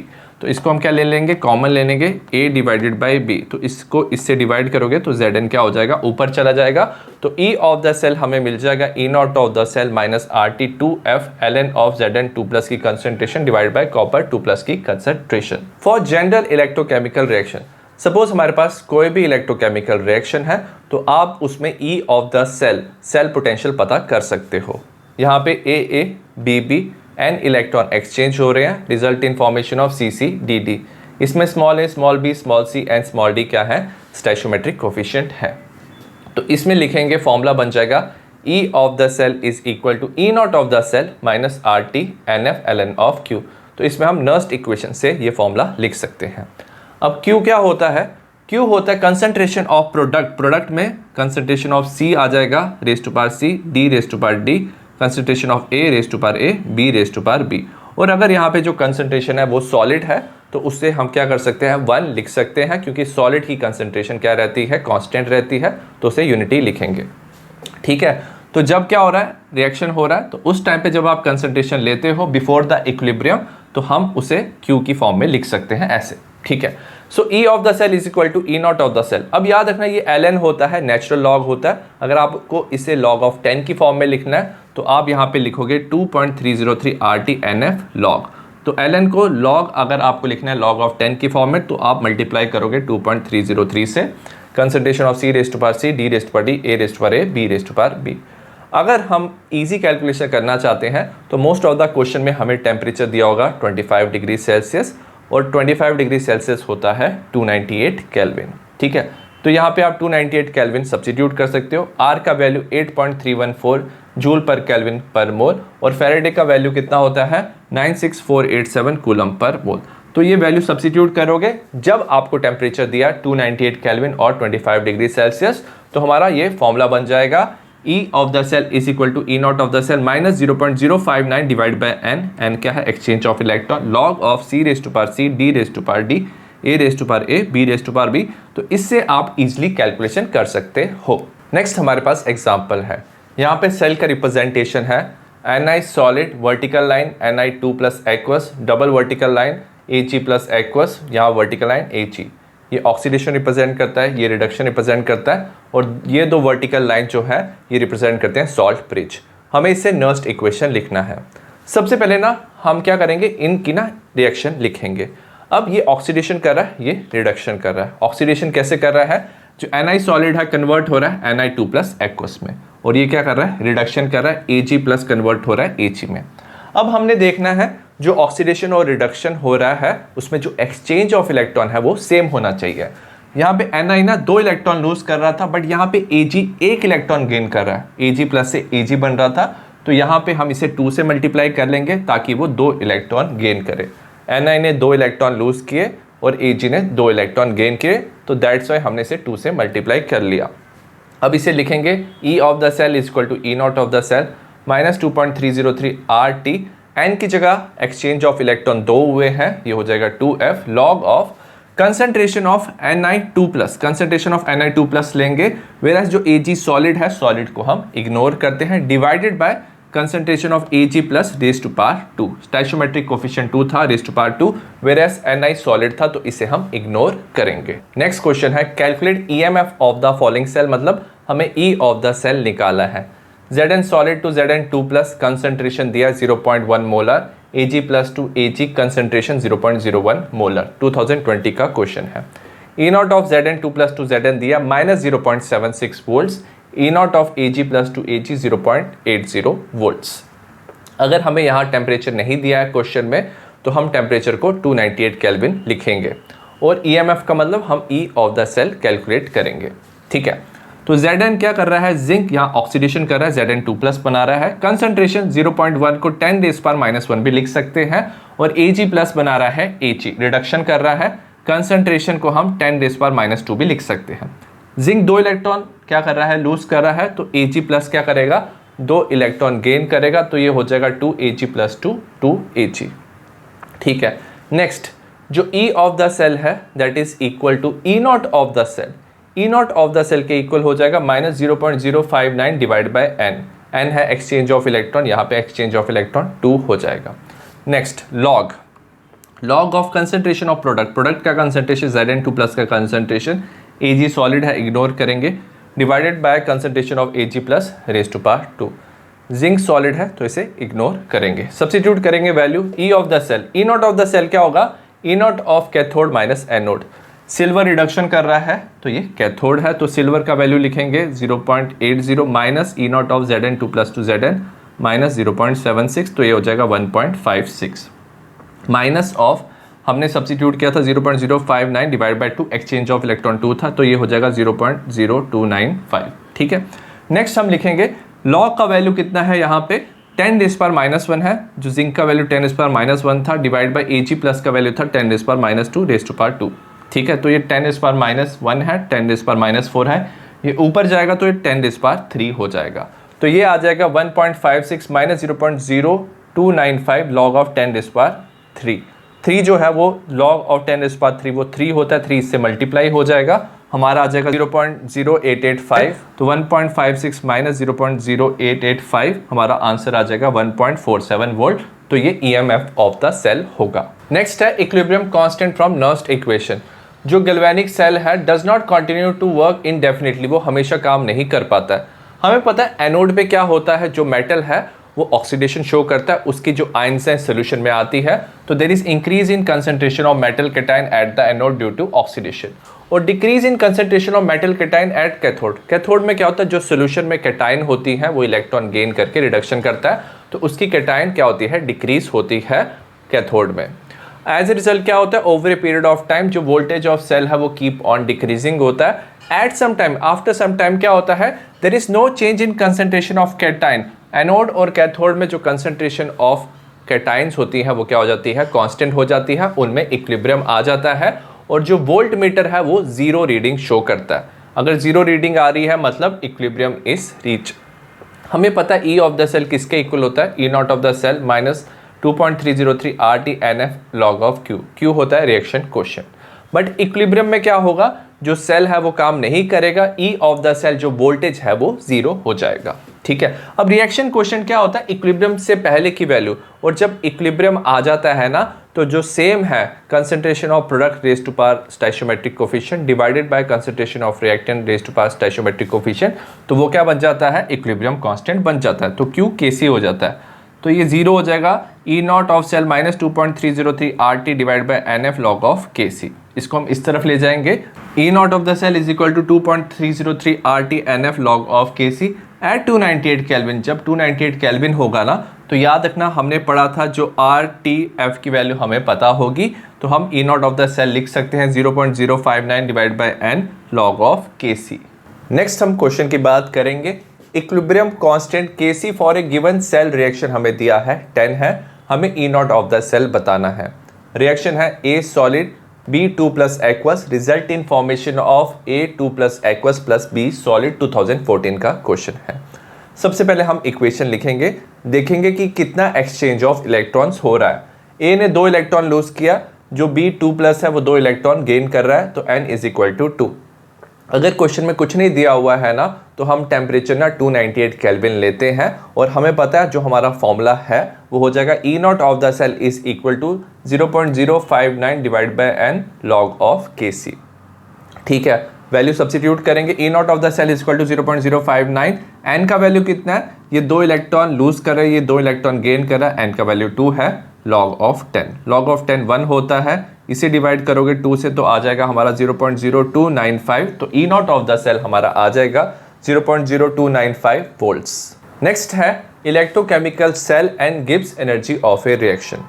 एक galvanic cell is a source of electrical energy. जो गैल्वेनिक सेल है उससे इलेक्ट्रिकल एनर्जी मिलती है और इससे डिफरेंट काइंड ऑफ वर्क हम कर सकते हैं। The reversible work done by galvanic cell. अब जो गैल्वेनिक सेल है वो रिवर्सिबल वर्क कर सकता है और हमें पता है जो वर्क डन है उसे हम मेजर कर सकते हैं charge into voltage, and it is equal to decrease in Gibbs free energy. हमें पता है जो गिब्स फ्री एनर्जी है डेल्टा जी है वो क्या होता है फॉर स्पॉन्टेनियस रिएक्शन, वो क्या होता है नेगेटिव होता है। तो जो रिवर्सिबल वर्क है डन बाय गैल्वेनिक सेल वो किसके इक्वल हो जाएगा, decrease in gives free energy, क्योंकि ये क्या है स्पॉन्टेनियस रिएक्शन है तो ये नेगेटिव में होगा। Suppose EMF of a cell is E cell है, NF is the amount of charge pass. सबसे पहले 1 फैराडे को हम अप्रॉक्सीमेटली लेंगे 96500 कूलम कैलकुलेशन के लिए। 1 फैराडे क्या होता है, charge of 1 mole of electron. Suppose n mole of electrons pass हुए हैं तो एनएफ क्या हो जाएगा, total amount of charge pass. Delta R G क्या हो जाएगा, गिव्स फ्री एनर्जी। तो हमें पता है वोल्टेज इनटू चार्ज क्या होता है, वर्क डन होता है, और जो डेल्टा जी है याद रखना वो क्या होता है, डिक्रीज होता है, क्योंकि स्पॉन्टेनियस रिएक्शन में ये डिक्रीज होता है, ये नेगेटिव में होता है। तो ये हमारा इक्वेशन बन जाएगा। नेक्स्ट ई ऑफ द जो सेल है depend on nature of cell reaction. ये डिपेंड करता है nature of cell reaction. Suppose हमारे पास 2 हाफ हैं, उनकी कुछ कंसंट्रेशन है, अगर आप उसे कनेक्ट करते हो तो उसका जो ई ऑफ द सेल है वो क्या रहता है, हमेशा सेम रहता है। It is a intensive quantity. If we multiply the reaction, suppose हमारे पास रिएक्शन है उसे हम किसी इंटीजर से मल्टीप्लाई भी कर दे, ई ऑफ द जो सेल है इसकी वैल्यू हमेशा क्या रहती है, सेम रहती है। Delta ji is extensive property. जो डेल्टा जी है एक एक्सटेंसिव प्रॉपर्टी है, उसकी वैल्यू डिपेंड करती है on an. N is exchange of electron. Suppose हमारे पास है Zn solid copper 2 plus aqueous result in formation of Zn 2 plus aqueous plus copper. Exchange of electron 2 हो रहा है तो delta R G is equal to -2 Fe of the cell। तो यहाँ exchange of electron 2 है, बट अगर आपने same equation को ना 2 से मल्टीप्लाई कर दिया तो exchange of electron डबल हो जाएगा, क्योंकि हम हर एक चीज़ को आपने 2 से मल्टीप्लाई कर दिया। तो delta R G is equal to -4 Fe of the cell। तो याद रखना अगर n का वैल्यू चेंज हो जाए तो डेल्टा जी भी क्या होता है, चेंज होता है, versus E of the cell क्या होता है, हमेशा सेम रहता है एक पर्टिकुलर सेल में। If the concentration of reacting species is unity, concentration suppose reacting species की आयंस की अगर यूनिटी है, 1 मोलर कंसंट्रेशन है, तब हम ई ऑफ द सेल को E naught of the cell भी ले सकते हैं स्टैंडर्ड कंडीशन। तो डेल्टा आर जी नॉट क्या हो जाता है, स्टैंडर्ड गिव्स एनर्जी ऑफ द रिएक्शन होता है। तो स्टैंडर्ड गिव्स एनर्जी किसके इक्वल हो जाता है, -NF E naught of the cell. Next question है calculate delta G naught for the reaction. Reaction दिया है zinc solid plus copper 2 plus aqueous result in formation of Zn 2 plus aqueous plus copper solid. Given है E naught of Zn 2 plus 2 Zn -0.76 volt, E naught of copper 2 plus 2 copper 0.34 volt. R का value है 8.314 joules per kelvin, 1 Faraday है 96500 coulomb per volt. 2020 का question है। सबसे पहले equation लिख लेंगे और देखेंगे एक्सचेंज ऑफ इलेक्ट्रॉन्स क्या हो रहा है। जिंक 2 इलेक्ट्रॉन्स लूज कर रहा है, कॉपर 2 प्लस 2 इलेक्ट्रॉन गेन कर रहा है, n इज इक्वल टू 2। अब हमें पता इक्वेशन क्या होता है, delta G naught is equal to -NF E naught of the cell. E naught of the cell हमें निकालना है, E naught of the cell होता है E naught of cathode minus anode.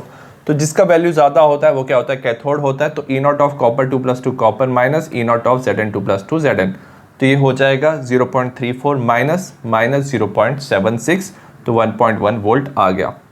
Delta G naught is equal to -NF E naught of the cell, and exchange of electron 2 है। Faraday का value दिया है 96500, E naught of the cell 1.1 volt है, multiply करेंगे तो -212300 joule पर mole, और kilo joules में 1000 से डिवाइड करेंगे, -212.3 kilo joules per mole answer होगा।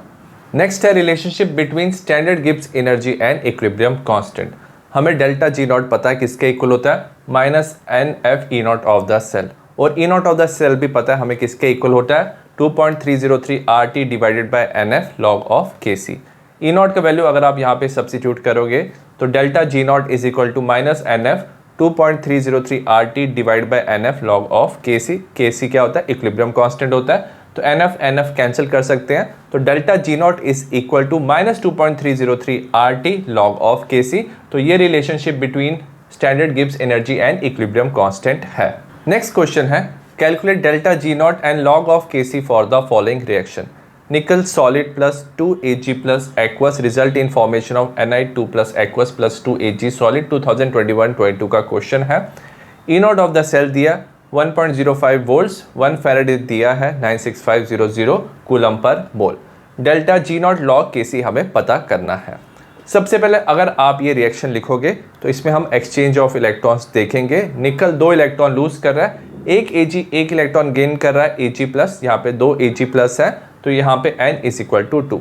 तो delta G naught is equal to -NF E naught of the cell. Value substitute करेंगे, n का वैल्यू 2 है, f का 96500, E naught of the cell 1.05, multiply करेंगे तो हमारा आंसर आ जाएगा -202650 जूल पर मोल। हमारा आंसर हो सकता है, या इसे 1000 से भी डिवाइड कर सकते हैं, -202.65 किलो जूल पर मोल।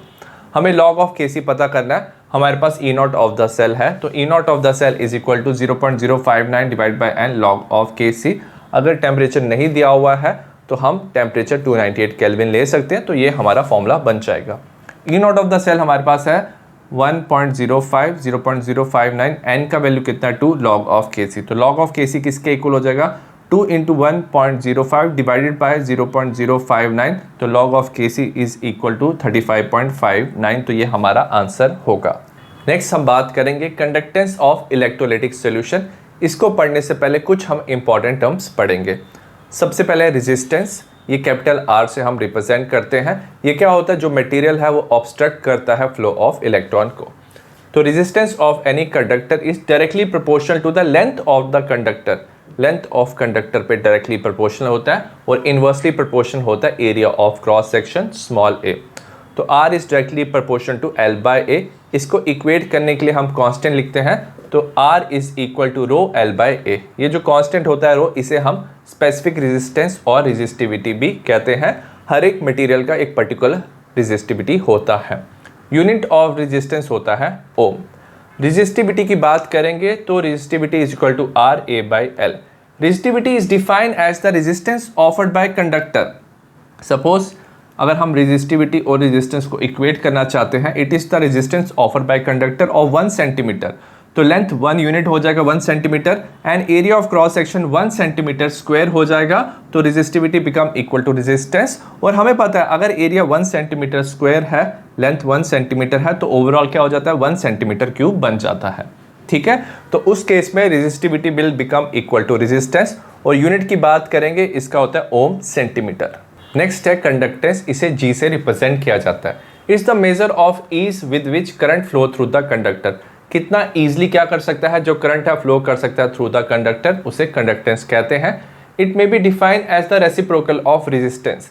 तो जो कंडक्टेंस है वो रेसिप्रोकल ऑफ रेजिस्टेंस होता है। तो G is equal to 1/R। Unit हो जाता है इसका पर ओम, और S से रिप्रेजेंट करते हैं, S होता है सीमेंस। नेक्स्ट है कंडक्टिविटी। जो कंडक्टिविटी है इसका सिंबल होता है कप्पा। रेसिप्रोकल होता है रेसिस्टिविटी का। तो कंडक्टिविटी इज इक्वल टू 1/रेसिस्टिविटी 1/R L/A। और हमें पता है 1/R किसके इक्वल होता है? कंडक्टेंस के इक्वल होता है। ठीक है, it is defined as the conductance of 1 centimetre cube of conductor. Suppose हमारा लेंथ कितना है कंडक्टर का? 1 centimetre, area of cross section 1 centimetre square, तो ओवरऑल ये यूनिट 1 हो जाएगा, मतलब 1 सेंटीमीटर क्यूब हो गया। तो जो कंडक्टिविटी है वो किसके इक्वल हो जाता है? कंडक्टेंस के इक्वल हो जाता है। यूनिट की बात करें तो इसका यूनिट होता है पर ओम पर सेंटीमीटर और सीमेन पर सेंटीमीटर। और जो मैग्नीट्यूड ऑफ कंडक्टिविटी है ना, वो वेरीज करता है, डिपेंड करता है on the basis of nature of material. 3 तरह का मटेरियल हमने क्लासिफाई किया है। पहला कंडक्टर होता है, इसमें मेटल और उसके अलॉयज आते हैं। नॉन मेटल में कार्बन ब्लैक, ग्रेफाइट और सम ऑर्गेनिक पॉलीमर्स आते हैं। ये इलेक्ट्रॉनिकली कंडक्टिंग होते हैं, मतलब ये इलेक्ट्रिसिटी को ईजिली कंडक्ट कर सकते हैं। नेक्स्ट है इंसुलेटर। इसमें ग्लास और सेरेमिक आता है, इसकी काफ़ी ज़्यादा लो कंडक्टिविटी होती है, तो ये इंसुलेटर होते हैं। वेराज सेमीकंडक्टर में सिलिकॉन आता है, डोप्ड सिलिकॉन, मतलब सिलिकॉन में इम्प्योरिटीज एडिड है, गैलियम आर्सेनाइड आता है और इसकी जो कंडक्टिविटी है वो कंडक्टर और इंसुलेटर के बीच में होती है। अगर सुपर कंडक्टर की बात करें, सर्टेन मेटल्स की ना जीरो रेजिस्टिविटी होती है, और अगर जीरो रेजिस्टिविटी है तो इनफाइनाइट कंडक्टिविटी होती है at very low temperature 0 to 15 kelvin. इन्हें सुपर कंडक्टर्स कहते हैं। नेक्स्ट है इलेक्ट्रॉनिक एंड मेटेलिक कंडक्टेंस। ये होता है because of movement of electron. तो इलेक्ट्रॉन की मूवमेंट से जो कंडक्टेंस होती है उसे इलेक्ट्रॉनिक और मेटेलिक कंडक्टेंस कहते हैं, और ये सॉलिड मेटल में मोस्टली होता है। और ये डिपेंड करता है सबसे पहले nature and structure of metal. अगर जो मेटल है वो इजिली इलेक्ट्रॉन लूज कर सकता है तो उसमें ज़्यादा कंडक्टेंस होता है। Depend upon the number of valence electron पर एटम। अगर नंबर ऑफ वैलेंस इलेक्ट्रॉन पर एटम ज़्यादा है तो वो ईजिली कंडक्टेंस शो करते हैं। Decrease with increase in temperature. जब आप टेम्परेचर इंक्रीज करो ना तो याद रखना इसमें क्या होता है, जो सॉलिड है वो वाइब्रेट करता है और मूवमेंट ऑफ इलेक्ट्रॉन क्या हो जाता है, डिफिकल्ट हो जाता है। So that's why it decreases with increase in temperature.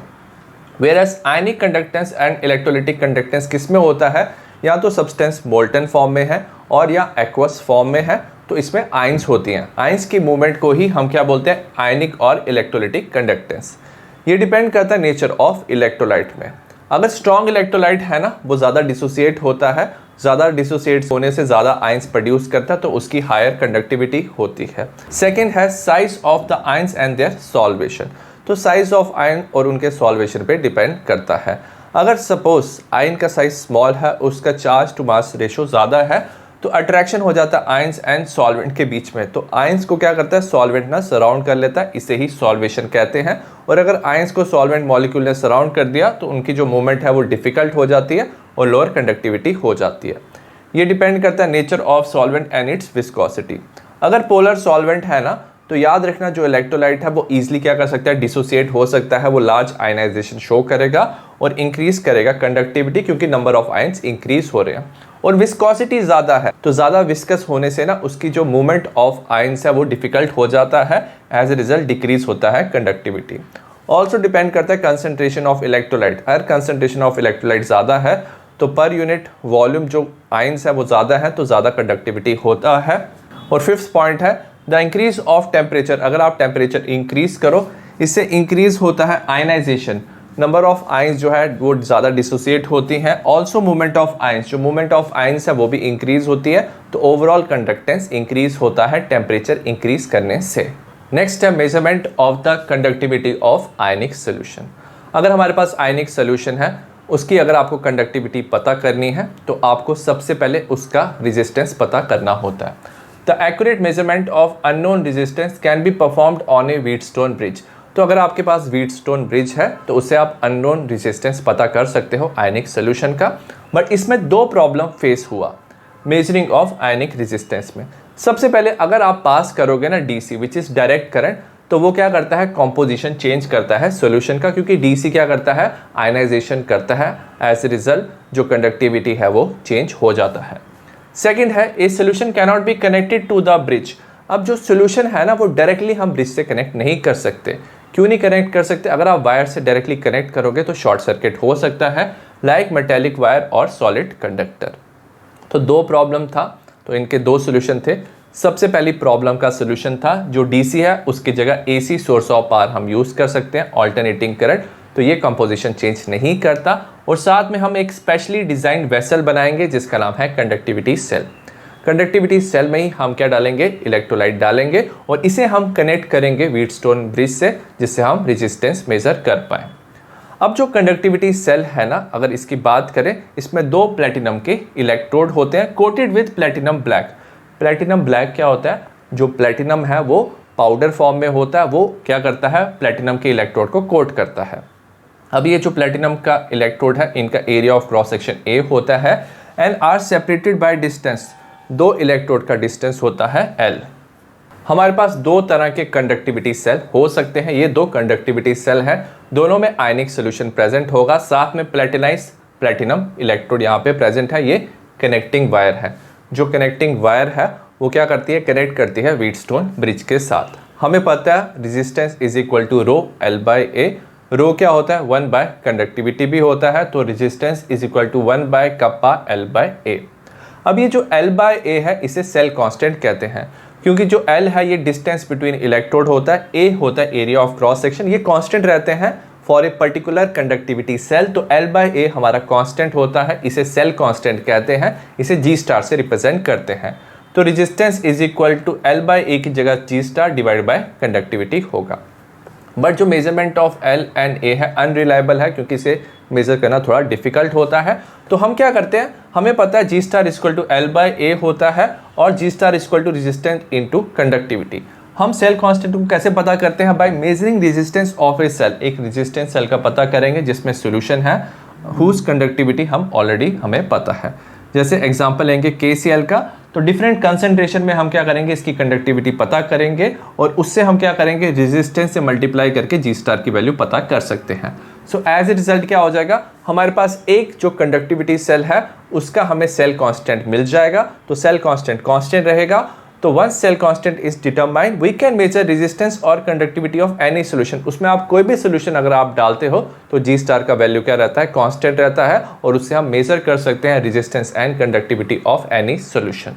Conductivity जो सेल है इसका हमने सेल कांस्टेंट पता कर लिया, अब हम उसकी रेजिस्टेंस पता करेंगे। कंडक्टिविटी सेल को हम कनेक्ट करेंगे किसके साथ, व्हीटस्टोन ब्रिज के साथ। कंडक्टिविटी सेल को हमने व्हीटस्टोन ब्रिज से कनेक्ट कर लिया। नेक्स्ट जो रेजिस्टेंस है R3 R4, ये दो रेजिस्टेंस है जो हमें पता होगा। R1 क्या होगा, वेरिएबल रेजिस्टेंस होगा। कंडक्टिविटी सेल का अननोन रेजिस्टेंस R2 होगा। यहाँ पे डिटेक्टर है जो हमें बताएगा कि करंट पास हो रहा है या नहीं हो रहा है। Wheatstone bridge is fed by oscillator O, तो O से कनेक्ट है। O क्या है, सोर्स ऑफ AC पावर है और फ्रीक्वेंसी है इसकी 550 to 5000 साइकिल पर second. The bridge is balance, तो क्या होगा, हम यहाँ से इलेक्ट्रिसिटी पास करेंगे और ये जो वेरिएबल रेजिस्टेंस है इसे चेंज करेंगे। एक ऐसा टाइम आएगा जो ब्रिज है वो बैलेंस हो जाएगा। बैलेंस होने का मतलब क्या है, no current will pass through the detector, इस डिटेक्टर से कोई करंट पास नहीं होगा। उस टाइम पे जो रेशो है R2/R1 that becomes equal to R4/R3। ठीक है, तो R2 is equal to R1 into R4/R3, हमें ये तीनों वैल्यू पता होंगे तो हम R2 unknown resistance of conductivity cell पता कर सकते हैं। तो हमें कंडक्टिविटी ऑफ ए सॉल्यूशन मिल जाएगा। Conductivity is equal to cell constant by R। Cell constant हमें पता चल गया और R जो रेजिस्टेंस है हमने व्हीटस्टोन ब्रिज से पता किया, तो हमें कंडक्टिविटी ऑफ ए सॉल्यूशन पता चल जाएगा। नेक्स्ट हम बात करेंगे molar conductivity of electrolytic solution. अगर हमारे पास इलेक्ट्रोलिटिक सॉल्यूशन है, जो कंडक्टिविटी है not only depend on temperature, जो कंडक्टिविटी है वो टेम्परेचर पे डिपेंड करता है। टेम्परेचर इंक्रीज होने से नंबर ऑफ आयंस भी इंक्रीज होता है क्योंकि डिसोसिएशन होता है, तो कंडक्टिविटी चेंज होता है। But also varies with the concentration of the solution. But अगर आप कंसंट्रेशन ऑफ सोल्यूशन चेंज करो, नंबर ऑफ आयंस को चेंज करो, तब भी कंडक्टिविटी क्या होता है, चेंज होता है। तो इलेक्ट्रोलिटिक सॉल्यूशन में हम मोर एप्रोप्रिएट टर्म यूज करते हैं जिसे हम मोलर कंडक्टिविटी कहते हैं। इसमें हम 1 मोल ऑफ इलेक्ट्रोलाइट लेते हैं। So molar conductivity is used which taken in account the concentration of solution. तो ये कंसंट्रेशन ऑफ सॉल्यूशन भी अकाउंट में लेता है और साथ में इसकी कंडक्टिविटी भी अकाउंट पे लेता है। तो मोलर कंडक्टिविटी होता है, इसका सिंबल होता है लैम्डा m। तो conductivity of a solution kept between the electrode at unit distance apart. तो हम कंडक्टिविटी ऑफ सॉल्यूशन की बात करते हैं which is kept between the electrode होने चाहिए unit distance apart, having area of cross section large enough to accommodate sufficient volume of the solution that contain 1 mole of electrolyte। तो जो cross section area है वो इतना large enough होना चाहिए कि वो सफिशिएंट वॉल्यूम ऑफ सॉल्यूशन ले पाए जिसमें 1 मोल ऑफ इलेक्ट्रोलाइट होना चाहिए। तो मोलर कंडक्टिविटी कहते हैं इसे और इसका सिंबल होता है लैम्डा m। मोलर कंडक्टिविटी की अगर बात करें तो lambda m is equal to conductivity divide by concentration होता है। अगर सपोज हमारे पास कंडक्टिविटी हमें दिया है और उसका यूनिट है सीमेन पर मीटर, तो कंसंट्रेशन हम लेंगे मोल पर मीटर क्यूब, क्योंकि यहाँ पे मीटर दिया हुआ है। अब अगर हमें मोल पर मीटर क्यूब को मोल पर लीटर में कन्वर्ट करना है तो ये इक्वेट करेंगे तो हो जाएगा 1000 इंटू मोल पर लीटर। ठीक है, मोल पर लीटर क्या होता है, मोलैरिटी होता है, तो इसे कैपिटल M से भी लिख सकते हैं। तो 1000 इंटू मोलैरिटी क्या हो जाएगा, कंसंट्रेशन हो जाएगा।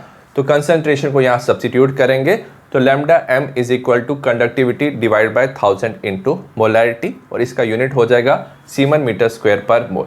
तो अगर आपको कंडक्टिविटी दिया हुआ है सीमन पर मीटर में तो आप ये वाला फॉर्मूला मोलर कंडक्टिविटी का यूज करोगे। But most of the question में जो हमें कंडक्टिविटी दिया होता है वो सीमन पर सेंटीमीटर होता है, क्योंकि जो इलेक्ट्रोलिटिक सेल है उसका साइज स्मॉल होता है। कंसंट्रेशन हो जाएगा मोल पर सेंटीमीटर क्यूब। अगर मोल पर सेंटीमीटर क्यूब को आपको मोल पर लीटर में कन्वर्ट करना है तो 10⁻³ मोल पर लीटर होता है। मोल पर लीटर मोलैरिटी होता है। इसे हम यहाँ पे सब्स्टिट्यूट करेंगे तो क्या हो जाएगा, मोलैरिटी यहाँ जाएगा 10⁻³ ऊपर जाके 10⁻³ बनाएगा, तो मोलर कंडक्टिविटी हो जाएगा conductivity into 1000 divide by molarity. ये तब हम फॉर्मूला यूज़ करते हैं जब हमें कंडक्टिविटी दिया सीमन पर सेंटीमीटर दिया है, तो इसका यूनिट हो जाएगा मोलर कंडक्टिविटी का सीमन सेंटीमीटर स्क्वायर पर मोल। अगर हम इक्वेट करें 1 semen metre square per mole is equal to 10⁻⁴ siemens centimetre square per mole, और 1 सीमन सेंटीमीटर स्क्वायर पर मोल किसके इक्वल होता है 10⁻⁴ semen metre square per mole. Next हम PYQ question की बात करेंगे। The electrical resistance of A column of 0.05 molar KOH solution of length 50 centimetre, area of cross section 0.625 centimetre cube is 5 × 10⁻³ ओम। तो resistance दिया 5 × 10⁻³ ohms, concentration दिया 0.05 molar KOH, हमें length दिया हुआ है 50 centimetre, area of cross section दिया 0.625 centimetre cube. हमें resistivity, conductivity और मोलर कंडक्टिविटी बताना है। ठीक है, रेजिस्टिविटी किसके इक्वल होता है, तो rho is equal to resistance A/L के इक्वल। रेजिस्टेंस हमें दिया 5 × 10⁻³ दिया हुआ, एरिया ऑफ क्रॉस सेक्शन दिया 0.625 डिवाइडेड बाय लेंथ दिया है 50 सेंटीमीटर। तो इससे कैलकुलेट करके हम रेजिस्टिविटी निकाल सकते हैं विच इज 62.5 ओम सेंटीमीटर। ठीक है, अब जो कंडक्टिविटी होता है वो रिवर्स ऑफ रेजिस्टिविटी होता है। तो conductivity is equal to 1/ρ 1 divided by 62.5, तो हमारा कंडक्टिविटी आ जाएगा 0.016 पर ओम पर सेंटीमीटर, और सीमन पर सेंटीमीटर भी इसे हम लिख सकते हैं। नेक्स्ट हमें मोलर कंडक्टिविटी बताना है। जो मोलर कंडक्टिविटी होता है that is equal to conductivity into 1000 divide by molarity. Conductivity हमें कितना दिया हुआ है 0.016 10⁻³ डिवाइडेड बाय मोलैरिटी कितना दिया हुआ है, हमें क्वेश्चन में दिया हुआ है 0.05। कैलकुलेट करेंगे तो हमें मोलर कंडक्टिविटी भी मिल जाएगा 320 पर ओम सेंटीमीटर स्क्वायर पर मोल और 320 semen centimetre square per mole. Next question है resistance of a conductivity cell. हमने कंडक्टिविटी सेल लिया है, उसे फिल किया है 0.02 m KCl सॉल्यूशन, तो इसकी रेजिस्टेंस है 164 ohm. However when it is filled with 0.05 molar AgNO3, तो उसके बाद हमने क्या किया, उसको निकाल के दूसरा सोल्यूशन डाला 0.05 मोलर AgNO3 सोल्यूशन। अब उसका रेजिस्टेंस है 78.5 ओम। हमें कंडक्टिविटी दिया हुआ है पहले वाले सोल्यूशन का 0.02 मोलर KCl का 2.768 10⁻³ पर ओम पर सेंटीमीटर। हमें कैलकुलेट करना है कंडक्टिविटी ऑफ 0.05 मोलर AgNO3 और molar conductivity of AgNO3 solution. तो एक सोल्यूशन हमें दिया हुआ है, ठीक है, कौन सा सोल्यूशन KCl का, उसकी कंडक्टिविटी भी दी हुई है। अब हमने क्या किया, उस सोल्यूशन को निकाल के दूसरा सोल्यूशन डाला। सेकंड वाले सोल्यूशन का हमें क्या दिया, रेजिस्टेंस दिया, हमें उसकी कंडक्टिविटी पता करनी है, मोलर कंडक्टिविटी पता करनी है। अगर सपोज एक ही कंडक्टिविटी सेल है ना, तो दोनों केस में सेल कांस्टेंट क्या रहता है, सेम रहता है। तो पहले वाले सोल्यूशन से हम सेल कांस्टेंट निकालेंगे और उस सेल कांस्टेंट से हम सेकंड सोल्यूशन का कंडक्टिविटी और मोलर कंडक्टिविटी फाइंड कर सकते हैं। तो सेल कांस्टेंट किसके इक्वल होता है, कंडक्टिविटी इंटू रेजिस्टेंस। तो पहले वाले सोल्यूशन का कंडक्टिविटी दिया हुआ है 2.768 10⁻³ और इसका रेजिस्टेंस दिया हुआ है 164। तो सेल कांस्टेंट मिल जाएगा 0.4539 पर सेंटीमीटर। अब सेकंड वाला जो सोल्यूशन है AgNO3 सोल्यूशन, इसमें सेल कांस्टेंट क्या रहेगा, सेम रहेगा। तो कंडक्टिविटी होता है cell constant divide by resistance. Cell constant की वैल्यू डालेंगे 0.4539 डिवाइडेड बाय 78.5, तो हमारा आंसर आ जाएगा 0.00578 पर ओम पर सेंटीमीटर और सीवन पर सेंटीमीटर। इस वैल्यू से हम मोलर कंडक्टिविटी निकाल सकते हैं। Molar conductivity lambda m is equal to conductivity into 1000 divide by molarity. Conductivity की वैल्यू हमें यहाँ से मिल गई 0.00578 1000। मोलैरिटी हमें इसका सोल्यूशन का ऑलरेडी दिया हुआ है 0.05, इससे डिवाइड और मल्टीप्लाई करेंगे तो हमें आंसर मिल जाएगा 115.6 पर ओम सेंटीमीटर स्क्वायर पर मोल और 115.6 semen centimetre square per mole. Next है variation of conductivity and molar conductivity with concentration. सबसे पहले कंडक्टिविटी की बात करेंगे। हमें पता है जो कंडक्टेंस है that is equal to conductivity A/L। Suppose A and L are unity, area हमारा 1 सेंटीमीटर स्क्वायर है, लेंथ 1 सेंटीमीटर है, तो क्या होगा, conductance will become equal to conductivity. तो conductivity is refer to conductance of 1 centimetre cube of electrolyte. तो अगर area 1 centimetre square है, लेंथ 1 सेंटीमीटर है, तो वॉल्यूम 1 सेंटीमीटर क्यूब हो जाएगा। तो इस केस में conductivity will equal to conductance. With increase in dilution, suppose आप वाटर ऐड करते हो ना, number of ions present in 1 centimetre cube of solution decreases. तो सपोज आपने वाटर ऐड किया, वॉल्यूम इंक्रीज हो रहा है, बट पर सेंटीमीटर क्यूब में क्या हो रहा है, नंबर ऑफ आयंस डिक्रीज हो जाएंगी क्योंकि आपने एक्स्ट्रा वाटर ऐड किया। सो एज ए रिजल्ट क्या हो जाएगा, जो कंडक्टिविटी है ऑफ इलेक्ट्रोलिटिक सोल्यूशन डिक्रीज होगा विद डाइल्यूशन, क्योंकि पर सेंटीमीटर क्यूब में नंबर ऑफ आयंस डिक्रीज हो रहे हैं और कंडक्टिविटी भी डिक्रीज होगा। वेयर जो मोलर कंडक्टिविटी है ना of electrolyte increase with dilution, क्योंकि मोलर कंडक्टिविटी में हमें पता है हम 1 मोल ऑफ इलेक्ट्रोलाइट लेते हैं। तो अगर आप वाटर ऐड करते हो ना, तो आयंस में जो अट्रैक्शन होता है वो कम हो जाता है, आयंस एक दूसरे से दूर हो जाते हैं और वो फ्रीली मूव करते हैं। As a result molar conductivity increase होता है with dilution. Increase in value of molar conductivity of strong electrolyte is quite small. अब जो स्ट्रॉन्ग इलेक्ट्रोलाइट है उसकी ऑलरेडी मोलर कंडक्टिविटी काफ़ी हाई होती है, तो अगर आप उसमें वाटर ऐड करो तो मोलर कंडक्टिविटी थोड़ी सी इंक्रीज होती है as compare to that for weak electrolyte. Weak electrolyte की मोलर कंडक्टिविटी कम होती है, बट जब आप उसमें वाटर ऐड करो ना, तो उसमें जो इंक्रीज होता है वो काफ़ी ज़्यादा होता है as compare to strong electrolyte. Next हम स्ट्रॉन्ग इलेक्ट्रोलाइट की बात करेंगे।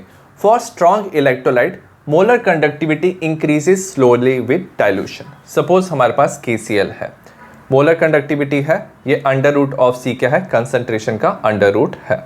अगर आप डाइल्यूशन करते हो तो कंसंट्रेशन डिक्रीज होता है और जो मोलर कंडक्टिविटी है वो स्लोली क्या हो रहा है, इंक्रीज हो रहा है, क्योंकि वाटर ऐड करने से जो आयंस है वो एक दूसरे से दूर जा रहे हैं, उनकी जो अट्रैक्शन है जैसे K+Cl नेगेटिव की कम हो रही है और मोलर कंडक्टिविटी इंक्रीज हो रहा है। When the concentration approaches 0, suppose आपने इस ग्राफ को एक्सटेंड करके यहाँ पे कंसंट्रेशन पे ले आए, जहाँ पे कंसंट्रेशन क्या है, 0 है। Molar conductivity attains a definite value, जो मोलर कंडक्टिविटी है उसकी एक डेफिनेट वैल्यू आ जाती है जो मैक्सिमम वैल्यू होता है, इसे हम लैम्डा नॉट एम भी कहते हैं, जो होता है limiting molar conductivity lambda not M. तो ये मोलर कंडक्टिविटी होता है इनफाइनाइट डाइल्यूशन पे, और 0 कंसंट्रेशन पे maximum value of molar conductivity हमें मिलता है, जिसे लिमिटिंग मोलर कंडक्टिविटी कहते हैं। नेक्स्ट हम रिलेशनशिप पता करेंगे molar conductivity and limiting molar conductivity में। हम यूज करेंगे डी/ढक्कल-ऑन-सेंगर इक्वेशन। तो lambda M is equal to lambda not M minus a concentration raised to power half और अंडर रूट ऑफ C। तो लैम्डा एम क्या है, मोलर कंडक्टिविटी है, lambda not M क्या है, लिमिटिंग मोलर कंडक्टिविटी है, C क्या है, कंसंट्रेशन ऑफ सॉल्यूशन है। और अगर आपने सपोज क्या ग्राफ बनाया है, under root of C x axis है, लैम्डा एम क्या है, y एक्सिस है, तो ये जो स्लोप बनता है इसे -a कहते हैं, और यहाँ पे जो इंटरसेप्ट बनता है लैम्डा नॉट m बनता है। अगर a की बात की जाए तो ये एक कांस्टेंट है, डिपेंड करता है सॉल्वेंट और टेम्परेचर पे, और ये टाइप ऑफ इलेक्ट्रोलाइट पे भी डिपेंड करता है। तो अगर सिमिलर टाइप ऑफ इलेक्ट्रोलाइट है तो उसका a का वैल्यू सेम होगा। जैसे NaCl KCl, इसमें क्या Na का +1 चार्ज होता है, Cl का -1, तो इसे 1 कहते हैं। CaCl2, कैल्शियम का +2 चार्ज होता है, क्लोरीन का -1, तो इसे 2 भी हम कहते हैं। इसमें MgCl2 भी आ सकता है, Mg का +2 Cl का -1। सिमिलरली MgSO4, Mg का +2 SO4 का 2 नेगेटिव, तो ये 2 क्या होता है, इलेक्ट्रोलाइट होता है। तो सिमिलर टाइप ऑफ जो इलेक्ट्रोलाइट है उसका A का वैल्यू सिमिलर होगा। अगर हम वीक इलेक्ट्रोलाइट की बात करें, in case of weak electrolyte जैसे हमारे पास एसिटिक एसिड है, it has lower degree of dissociation, तो इनकी डिसोसिएशन कम होती है और मोलर कंडक्टिविटी भी कम होती है। अब जो मोलर कंडक्टिविटी है increases steeply specially near lower concentration. जैसे कंसंट्रेशन क्या होती है, लो होती है ना, आप डाइल्यूशन करते हो, कंसंट्रेशन लो होती है, तो क्या होता है, सडनली ये ग्राफ क्या होता है, स्टीप होता है, क्योंकि जितना जितना आप वाटर ऐड करते हो आयंस एक दूसरे से दूर जाते हैं और मोलर कंडक्टिविटी इंक्रीज होती है। The graph become almost parallel to y axis. अब ये जो ग्राफ है ना, y एक्सिस के ये ग्राफ पैरेलल हो चुका है। For weak electrolyte the value of limiting molar conductivity can not be obtained by extrapolating the graph to 0 concentration. तो क्योंकि ये ऑलमोस्ट पैरेलल हो चुका है ना, तो आप इस ग्राफ को एक्सटेंड करके इसके साथ टच नहीं कर सकते।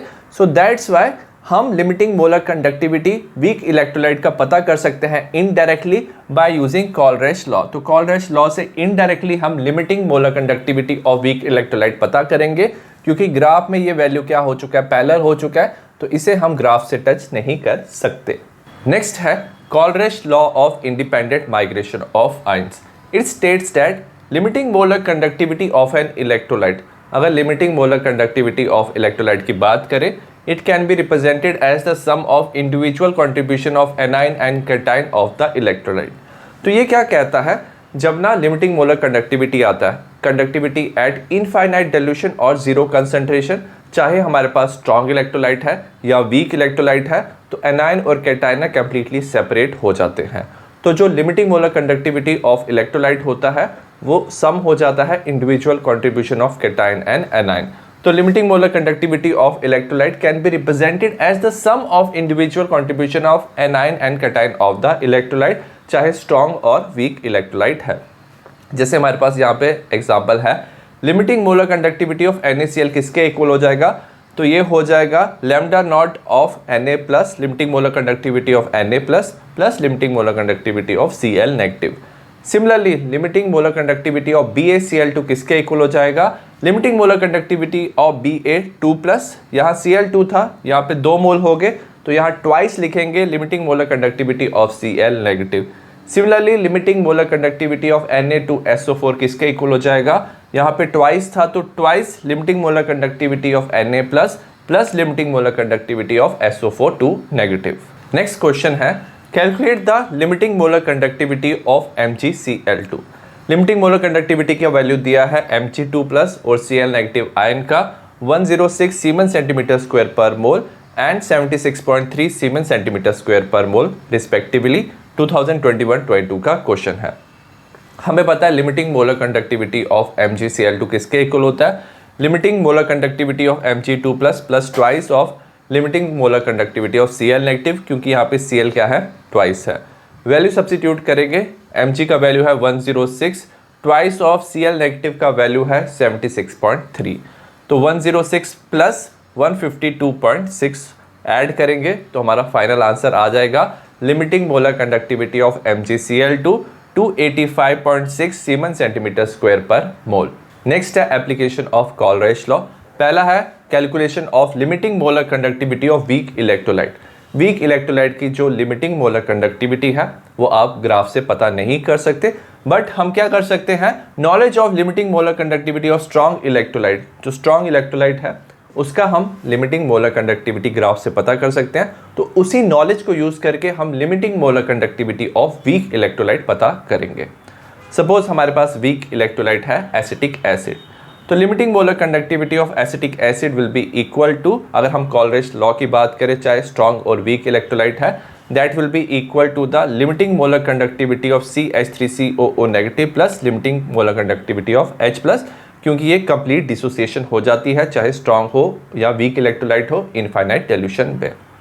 तो limiting molar conductivity of acetic acid को पता करने के लिए हम ये 3 स्ट्रॉन्ग इलेक्ट्रोलाइट यूज करेंगे।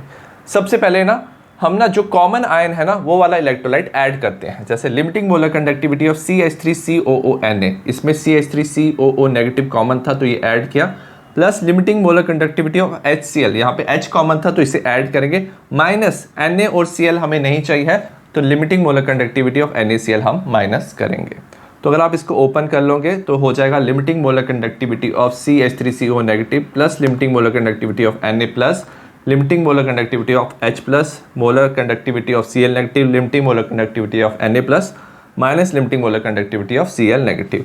तो यहाँ पे Na कैंसिल हो जाएगा, Cl कैंसिल हो जाएगा और हमें इसका लिमिटिंग मोलर कंडक्टिविटी मिल जाएगा। तो limiting molar conductivity of CH3COH is equal to the lambda not of CH3CO negative plus lambda not of H plus. तो वीक इलेक्ट्रोलाइट का ना हम स्ट्रॉन्ग इलेक्ट्रोलाइट से लिमिटिंग मोलर कंडक्टिविटी पता कर सकते हैं। Second application of Kohlrausch law है calculation of degree of dissociation of weak electrolyte. जो वीक इलेक्ट्रोलाइट है वो कंप्लीटली डिसोसिएट नहीं होता, वो ना इक्विलिब्रियम बना देता है अपने आयंस के साथ, तो उसमें हम डिग्री ऑफ डिसोसिएशन अल्फा निकाल सकते हैं, is equal to lambda m divided by lambda not m। Lambda m क्या होता है, molar conductivity of solution at any concentration divided by limiting molar conductivity. Limiting molar conductivity क्या होता है? Maximum molar conductivity of a solution at infinite dilution. इसे हम degree of dissociation calculate कर सकते हैं।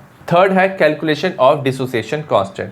सपोज हमारे पास एसिटिक एसिड है, वीक इलेक्ट्रोलाइट है, डिसोसिएट करके CH3CO negative plus H plus यहाँ पे इक्विलिब्रियम है। इनिशियल कंसंट्रेशन इसका C है, C होता है मोल्स पर लीटर कंसंट्रेशन, तो ये दोनों 0 होगा। अल्फा क्या होगा? Degree of dissociation. So after some time ना ये बन जाएगा C अल्फा, ये C अल्फा और इसकी वैल्यू बन जाएगी C माइनस C अल्फा। तो K is equal to product का कंसंट्रेशन डिवाइड बाय रिएक्टेंट का कंसंट्रेशन, यहाँ पे C अल्फा का होल स्क्वायर, C ब्रैकेट में 1 माइनस अल्फा। तो इसे आप कैलकुलेट करोगे तो आपको डिसोसिएशन कांस्टेंट मिल जाएगा C alpha square 1 minus alpha. और हमें पता है अल्फा का वैल्यू क्या होता है? Molar conductivity by limiting molar conductivity. आप वैल्यू को यहाँ पे क्या करोगे? सब्स्टिट्यूट करोगे तो हमारा K बन जाएगा C lambda m whole square, lambda not m bracket में lambda not m minus lambda m। तो इससे भी हम डिसोसिएशन कांस्टेंट कैलकुलेट कर सकते हैं। नेक्स्ट क्वेश्चन है द कंडक्टिविटी ऑफ 0.001 मोल पर litre solution of acetic acid is 3.905 10⁻⁻5 siemens per centimetre. Calculates its molar conductivity and degree of dissociation. हमें दिया है lambda not of H plus 349.6 siemens centimetre square per mole, lambda not of CH3COO negative 40.9 siemens centimetre square per mole. 2021-22 का question है। तो हमें ना इसमें molar conductivity और डिग्री ऑफ डिसोसिएशन बताना है। सबसे पहले कंडक्टिविटी दिया हुआ है 3.905 10⁻⁻5 सीमेन पर सेंटीमीटर और कंसंट्रेशन जो है वो मोलैरिटी की फॉर्म में होता है 0.001 मोल पर लीटर। हमें पता है मोलर कंडक्टिविटी किसके इक्वल होता है? Conductivity into 1000 divide by molarity. तो कंडक्टिविटी यहाँ आ जाएगा 3.905 10⁻⁻5 इंटू 1000 डिवाइडेड बाय कंसंट्रेशन 0.001। तो हमारा यहाँ पे आंसर आ जाएगा 39.05 सीमेन centimetre square per mole. Next हमें क्या पता करना है? लिमिटिंग मोलर कंडक्टिविटी, क्योंकि हमें पता है जो अल्फा है वो होता है molar conductivity by limiting molar conductivity. Molar conductivity पता चल गया तो हम लिमिटिंग मोलर कंडक्टिविटी पता करेंगे, कॉलरेश लॉ यूज करेंगे। That will be equal to limiting molar conductivity of H plus plus limiting molar conductivity of CH3COO negative.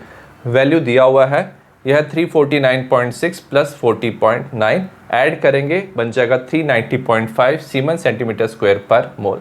तो degree of dissociation होगा molar conductivity by limiting molar conductivity. Molar conductivity है 39.05, limiting molar conductivity है 390.5। तो हमारा degree of dissociation alpha आ जाएगा 0.1। Next हम बात करेंगे इलेक्ट्रोलिटिक सेल एंड इलेक्ट्रोलिसिस की। The process of chemical decomposition of the electrolyte. जो इलेक्ट्रोलाइट है उसकी डिकम्पोजिशन हो सकती है by passage of electricity through its molten form. तो इलेक्ट्रोलाइट मॉल्टन फॉर्म में भी हो सकता है, मतलब मेल्टेड फॉर्म में, और इट्स डिजॉल्व स्टेट मतलब एक्वा स्टेट में भी हो सकता है। उसकी जब हम डिकम्पोजिशन करेंगे तो उसे इलेक्ट्रोलिसिस कहते हैं। और जिस डिवाइस में प्रोसेस ऑफ इलेक्ट्रोलिसिस होता है उसे इलेक्ट्रोलिटिक सेल कहते हैं। हमारे पास एक सिंपल इलेक्ट्रोलिटिक सेल है। 2 कॉपर का जो स्ट्रिप है वो डिप किया गया है कॉपर सल्फेट सोल्यूशन में। एक कॉपर का स्ट्रिप इम्प्योर है, ये कॉपर का स्ट्रिप प्योर होता है। जो इम्प्योर स्ट्रिप है ना, हम ना यहाँ पे ना डीसी वोल्टेज के साथ कनेक्ट करते हैं। इम्प्योर स्ट्रिप ना पॉजिटिव टर्मिनल के साथ कनेक्टेड होता है तो वो एनोड बनाता है, और जो नेगेटिव टर्मिनल के साथ कनेक्ट होता है वो कैथोड होता है। तो ये इम्प्योर, ये प्योर है। अब एनोड पे याद रखना ऑक्सीडेशन होता है। ये जो बैटरी है यहाँ से इलेक्ट्रॉन लेगा तो copper solid convert into copper 2+, तो एक्वस फॉर्म में कन्वर्ट हो जाता है। 2 इलेक्ट्रॉन यहाँ पे मूव करते हैं तो इसका साइज डिक्रीज होता है।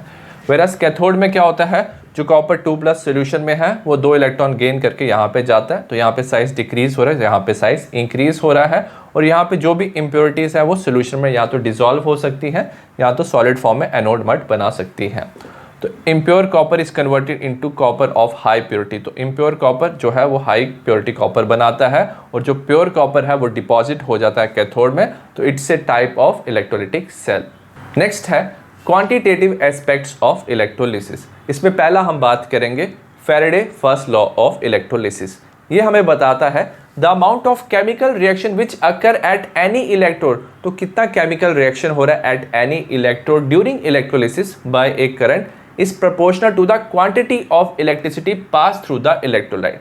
तो आप कितना क्वांटिटी ऑफ इलेक्ट्रिसिटी पास कर रहे हो इलेक्ट्रोलाइट से, तो उतना अमाउंट ऑफ केमिकल रिएक्शन होता है at any electrode during electrolysis. तो अगर आप ज़्यादा इलेक्ट्रिसिटी पास करोगे तो ज़्यादा केमिकल रिएक्शन होगा, और अगर आप कम इलेक्ट्रिसिटी पास करोगे तो कम केमिकल रिएक्शन होगा एट एनी इलेक्ट्रोड। इसे हम मेज़र कैसे करते हैं? हम मेज़र करते हैं W से मास ऑफ सब्सटेंस डिपॉजिटेड। तो अगर आप ज़्यादा इलेक्ट्रिसिटी पास करोगे तो ज़्यादा मास ऑफ सब्सटेंस डिपॉजिट होगा at the electrode, that is directly proportional to the Q। Q होता है चार्ज। अगर आपने ज़्यादा चार्ज पास किया तो ज़्यादा सब्सटेंस डिपॉजिट होगा, और जो Q है वो है क्वांटिटी ऑफ इलेक्ट्रिसिटी कूलम में। और हमें पता है जो Q है that is equal to IT, current into time. Current ampere में लेंगे, टाइम हम सेकंड्स में लेंगे। इसको अगर आप इक्वेट कर लोगे तो W is equal to ZIT। Z क्या होता है? इलेक्ट्रोकेमिकल इक्विवेलेंट होता है, और Z की वैल्यू होती है equivalent weight of the substance divided by 96500। जो इक्विवेलेंट वेट होता है that is equal to atomic mass, जिसे मोलर मास भी कहते हैं उस एलिमेंट का, divided by number of electron gain by ion. इसे हम N से भी रिप्रेजेंट करते हैं। ठीक है, अब इक्विवेलेंट वेट की बात करते हैं। हमारे पास जैसे 3 आयन्स है, सोडियम प्लस, मैग्नीशियम 2 प्लस है, एंड एल्यूमिनियम हमारे पास 3 प्लस है। ठीक है, अब जो सोडियम है ना, इसका एटॉमिक मास क्या होता है? 23 होता है। मैग्नीशियम का होता है 24, एल्यूमिनियम का कितना होता है? 27 होता है। Number of electron gain, sodium कितना इलेक्ट्रॉन गेन करेगा? 1 इलेक्ट्रॉन गेन करेगा, तो इसका इक्विवेलेंट वेट हो जाएगा 23। मैग्नीशियम 2 इलेक्ट्रॉन गेन करेगा, इसका इक्विवेलेंट वेट हो जाएगा 24 डिवाइड बाई 2, 12 हो जाएगा। वेराज जो एल्यूमिनियम है 3 इलेक्ट्रॉन गेन करेगा, ये हो जाएगा 27 डिवाइड बाई 3, ये 9 हो जाएगा। तो हम क्या कर सकते हैं? Z की वैल्यू सब्स्टिट्यूट कर सकते हैं। तो Z की वैल्यू यहाँ पे डालेंगे, इक्विवेलेंट वेट डिवाइड बाय 96500, और इक्विवेलेंट वेट किसके इक्वल होता है? एटॉमिक मास और molar mass divided by N, number of electron gain. तो ये हमारा फॉर्मूला बन जाएगा, W is equal to MIT N into 96500, और 96500 क्या होता है? 1 फैराडे का चार्ज होता है। नेक्स्ट हमारा क्वेश्चन है, a solution of NiNO3 twice is electrolyzed between platinum electrode using a current of 5 ampere for 20 minutes. What mass of nickel will get deposited at the cathode? ये हमें बताना है।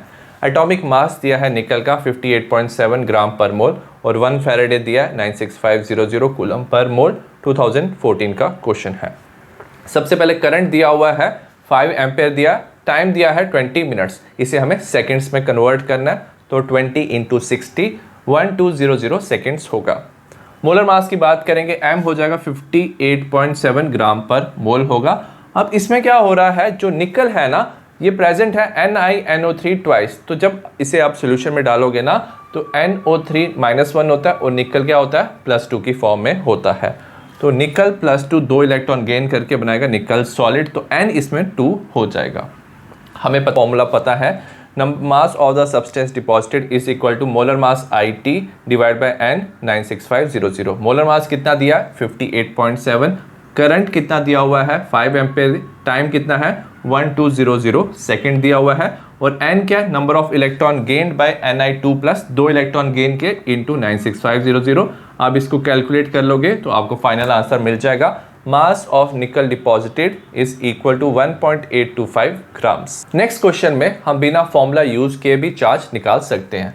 हमें दिया how much charge is required for the reduction of 1 mole of Zn2 + 2 Zn। 2015 का question है। हमें पूछा कितना चार्ज रिक्वायर्ड है अगर हमें 1 मोल ऑफ Zn2+ को Zn में कन्वर्ट करना है। सपोज Zn2+ है, हमारे पास अगर एक आयन है तो ये 2 इलेक्ट्रॉन गेन करके Zn सॉलिड बनाएगा।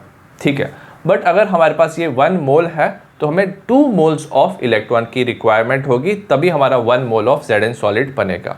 और हमें पता है 1 मोल ऑफ इलेक्ट्रॉन का चार्ज क्या होता है? 1 फैराडे होता है, विच इज 96500। तो यहाँ पे हम 2 मोल ऑफ इलेक्ट्रॉन ले रहे हैं, तो हमें 2 फैराडे चार्ज की रिक्वायरमेंट होगी। तो 1 mole of Zn2+ require 2 Faraday of charge. 2 Faraday charge कितना होता है? 2 इंटू 96500, 193000 कूलम हमारा आंसर होगा। नेक्स्ट है, how much charge in terms of Faraday is required to reduce 1 mole of MnO4 negative to Mn2+। तो हम ना पहले ना इक्वेशन बना लेंगे, MnO4 नेगेटिव Mn2+ बना रहा है। इसका हम ऑक्सीडेशन नंबर निकालेंगे Mn का। तो X माइनस ऑक्सीजन का -2 इंटू 4, ओवरऑल चार्ज -1 है। सो x इज इक्वल टू +7, तो ये -8 हो जाएगा, इस तरफ +7। तो यहाँ पे +7 चार्ज था, यहाँ पे +2 है, तो कितना रिडक्शन हो रहा है, यहाँ पे ये 5 इलेक्ट्रॉन गेन कर रहा है Mn, तभी Mn2+ बना। तो अगर हमारे पास सिर्फ एक आयन होता तो ये 5 इलेक्ट्रॉन लेता, बट हमें 1 मोल ऑफ MnO4 नेगेटिव दिया है, तो हमें 5 मोल ऑफ इलेक्ट्रॉन की रिक्वायरमेंट है, और charge of 5 mole of electron कितना होता है, 5 फैराडे होता है। तो 5 Faraday of charge is required to reduce 1 mole of MnO4 negative to Mn2+, तो ये हमारा आंसर होगा। नेक्स्ट है Faraday second law of electrolysis. Suppose हमारे पास डिफरेंट इलेक्ट्रोलिटिक सोल्यूशन है और आपने same quantity of electricity pass किया है, तो amount of different substance liberated by the same quantity of electricity passing through the electrolytic solution. तो आपके पास डिफरेंट इलेक्ट्रोलिटिक सोल्यूशन है, आपने सेम क्वांटिटी ऑफ इलेक्ट्रिसिटी सबसे पास किया है, तो अमाउंट ऑफ डिफरेंट सब्सटेंस जो लिबरेट हुआ है they are proportional to their chemical equivalent weight. इसका मतलब क्या, सपोज हमारे पास सब्सटेंस 1 and 2 है, तो weight of substance 1 deposited divide by weight of second, इसका जो रेशो है that will be equal to ratio of their chemical equivalent weight. तो chemical equivalent weight of 1 divide by chemical equivalent weight of second, तो ये equal होगा। Equivalent weight क्या होता है, atomic mass of metal divided by number of electron required to reduce the cation. Example से देखते हैं, तो सोडियम प्लस की फॉर्म में होता है, मैग्नीशियम 2+, एल्यूमिनियम 3+ की फॉर्म में होता है। इक्विवेलेंट वेट की बात करेंगे, सोडियम का होता है 23 डिवाइड बाई 1, मैग्नीशियम 2+ की फॉर्म में है 24 डिवाइड बाई 2, एल्यूमिनियम का 3+ होता है 27 डिवाइड बाई 3, तो 23, 12 एंड 9 होगा। अगर सपोज आपने 1 फैराडे ऑफ इलेक्ट्रिसिटी पास किया, तो ये 23 ग्राम डिपॉजिट हो जाएगा, ये 12 ग्राम डिपॉजिट होगा और ये 9 ग्राम डिपॉजिट होगा। ठीक है, तो ये रेशो हो जाएगा 23, 12, 9 जो इक्विवेलेंट वेट का रेशो है। सपोज आपने 2 फैराडे ऑफ इलेक्ट्रिसिटी पास किया, तो ये ट्वाइस क्या हो जाएगा, डिपॉजिट हो जाएगा, ये हो जाएगा 23 × 2, ये हो जाएगा 12 × 2, ये 9 × 2। अगर आपने 3 फैराडे पास किया तो हो जाएगा 23 × 3, 12 × 3, 9 × 3। तो ये जो रेशो है ना इक्विवेलेंट वेट का, चाहे कितना भी आप इलेक्ट्रिसिटी पास करो, ये जो रेशो है that will be equal to the ratio of their weight deposited at the cathode. Next question है, when a steady current of 2 ampere was pass through two electrolytic solution A and B containing electrolyte ZnSO4 CuSO4 connected in series। तो हमारे पास ना 2 electrolyte है, A and B हमारे cell हैं, और उनमें electrolyte है ZnSO4 CuSO4 connected in A series. Series का मतलब क्या, सेम अमाउंट ऑफ इलेक्ट्रिसिटी पास हो रहा है, तो करंट 2 एम्पेयर दोनों से पास हो रहा है। जो 2 ग्राम है ना कॉपर का, वो डिपॉजिट हुआ कैथोड में of cell B. How long did the current flow, तो हमें टाइम बताना है कि कितना लॉन्ग करंट फ्लो हुआ, और साथ में हमें बताना है mass of zinc deposit at the cathode of cell A, तो जिंक कितना डिपॉजिट हुआ। एटॉमिक मास कॉपर का दिया 63.5 ग्राम पर मोल, जिंक का दिया 65 ग्राम पर मोल, 1 फैराडे दिया है 96500 कूलम पर मोल। ठीक है, सबसे पहले हम निकालेंगे how long did the current flow. Mass of copper deposited 2 ग्राम था, करंट था 2 एम्पेयर, और हमें पता है जो कॉपर 2+ है वो 2 इलेक्ट्रॉन लेके कॉपर सॉलिड बनाएगा, क्योंकि CSO4 जब डिसोसिएट होता है तो कॉपर 2+ बनता है। तो W is equal to MIT divide by NF, ये हमने फर्स्ट लॉ में पढ़ा था, फर्स्ट लॉ ऑफ फैराडे में। W हो जाएगा 2 ग्राम्स, मास कितना है कॉपर का 63.5, करंट है 2 एम्पियर, टाइम हमें निकालना है, N कितना है 2 इलेक्ट्रॉन ले रहा है 2, 96500 फैराडे होता है। ठीक है, तो टाइम निकाल लेंगे, उधर जाएगा 2 × 2 96500, 63.5, 2 कैंसिल हो जाएगा, इसे आप कैलकुलेट करोगे तो आपको टाइम मिलेगा सेकंड में 3040 सेकंड। नेक्स्ट हमें पता करना है what mass of zinc was deposit at the cathode of cell A. Second law of electrolysis हमें पता है, mass of zinc deposited divided by mass of copper deposited किसके इक्वल हो जाएगा, equivalent weight of zinc divide by equivalent weight of copper.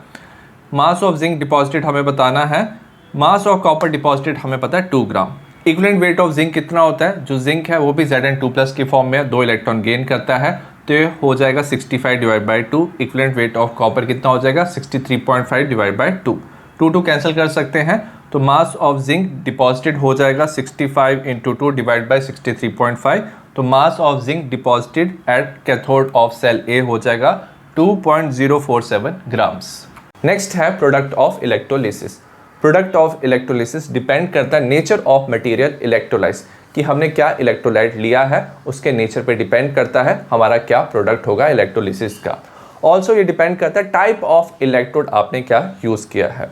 अगर suppose electrode inert है, मतलब वो रिएक्टिव नहीं है, जैसे गोल्ड और platinum, they do not participate in chemical reaction, तो केमिकल रिएक्शन में ये पार्टिसिपेट नहीं करते। एक्ट एज ए सोर्स और सिंक फॉर इलेक्ट्रॉन, तो इसमें जो इलेक्ट्रॉन्स है वो प्रेजेंट होते हैं, तो क्या होता है इलेक्ट्रोलाइट में जो आयंस है वो इलेक्ट्रॉन गेन कर सकते हैं, बट ये खुद इसमें रिएक्शन नहीं होती है।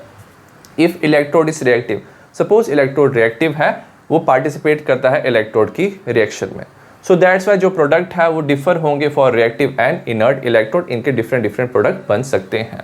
कुछ इलेक्ट्रोकेमिकल प्रोसेस ना ऑल्दो फिजिबल रिएक्शन हो सकता है, आर स्लो काइनेटिकली, बट इनकी जो स्पीड है ना काफ़ी ज़्यादा स्लो होता है लोअर वोल्टेज पे, तो हमें ना हाई वोल्टेज देना पड़ता है ताकि ये रिएक्शन फास्ट हो पाए।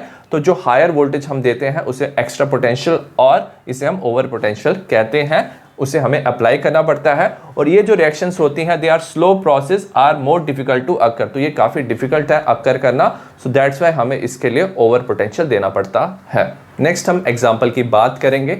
सबसे पहले है molten NaCl, NaCl liquid form में है, तो हमारे पास Na plus Cl negative ions present होगा। इसकी इलेक्ट्रोलिसिस करेंगे तो एनोड पे क्या होता है, जो Cl नेगेटिव है ना वो क्या करता है, ऑक्सीडेशन करता है। Cl negative result in formation of half Cl2 plus, electron क्या करता है ये रिलीज करता है। वेरस कैथोड पे जो सोडियम है वो इलेक्ट्रॉन गेन करके क्या करता है, रिडक्शन करता है, तो हमारा सोडियम बनता है।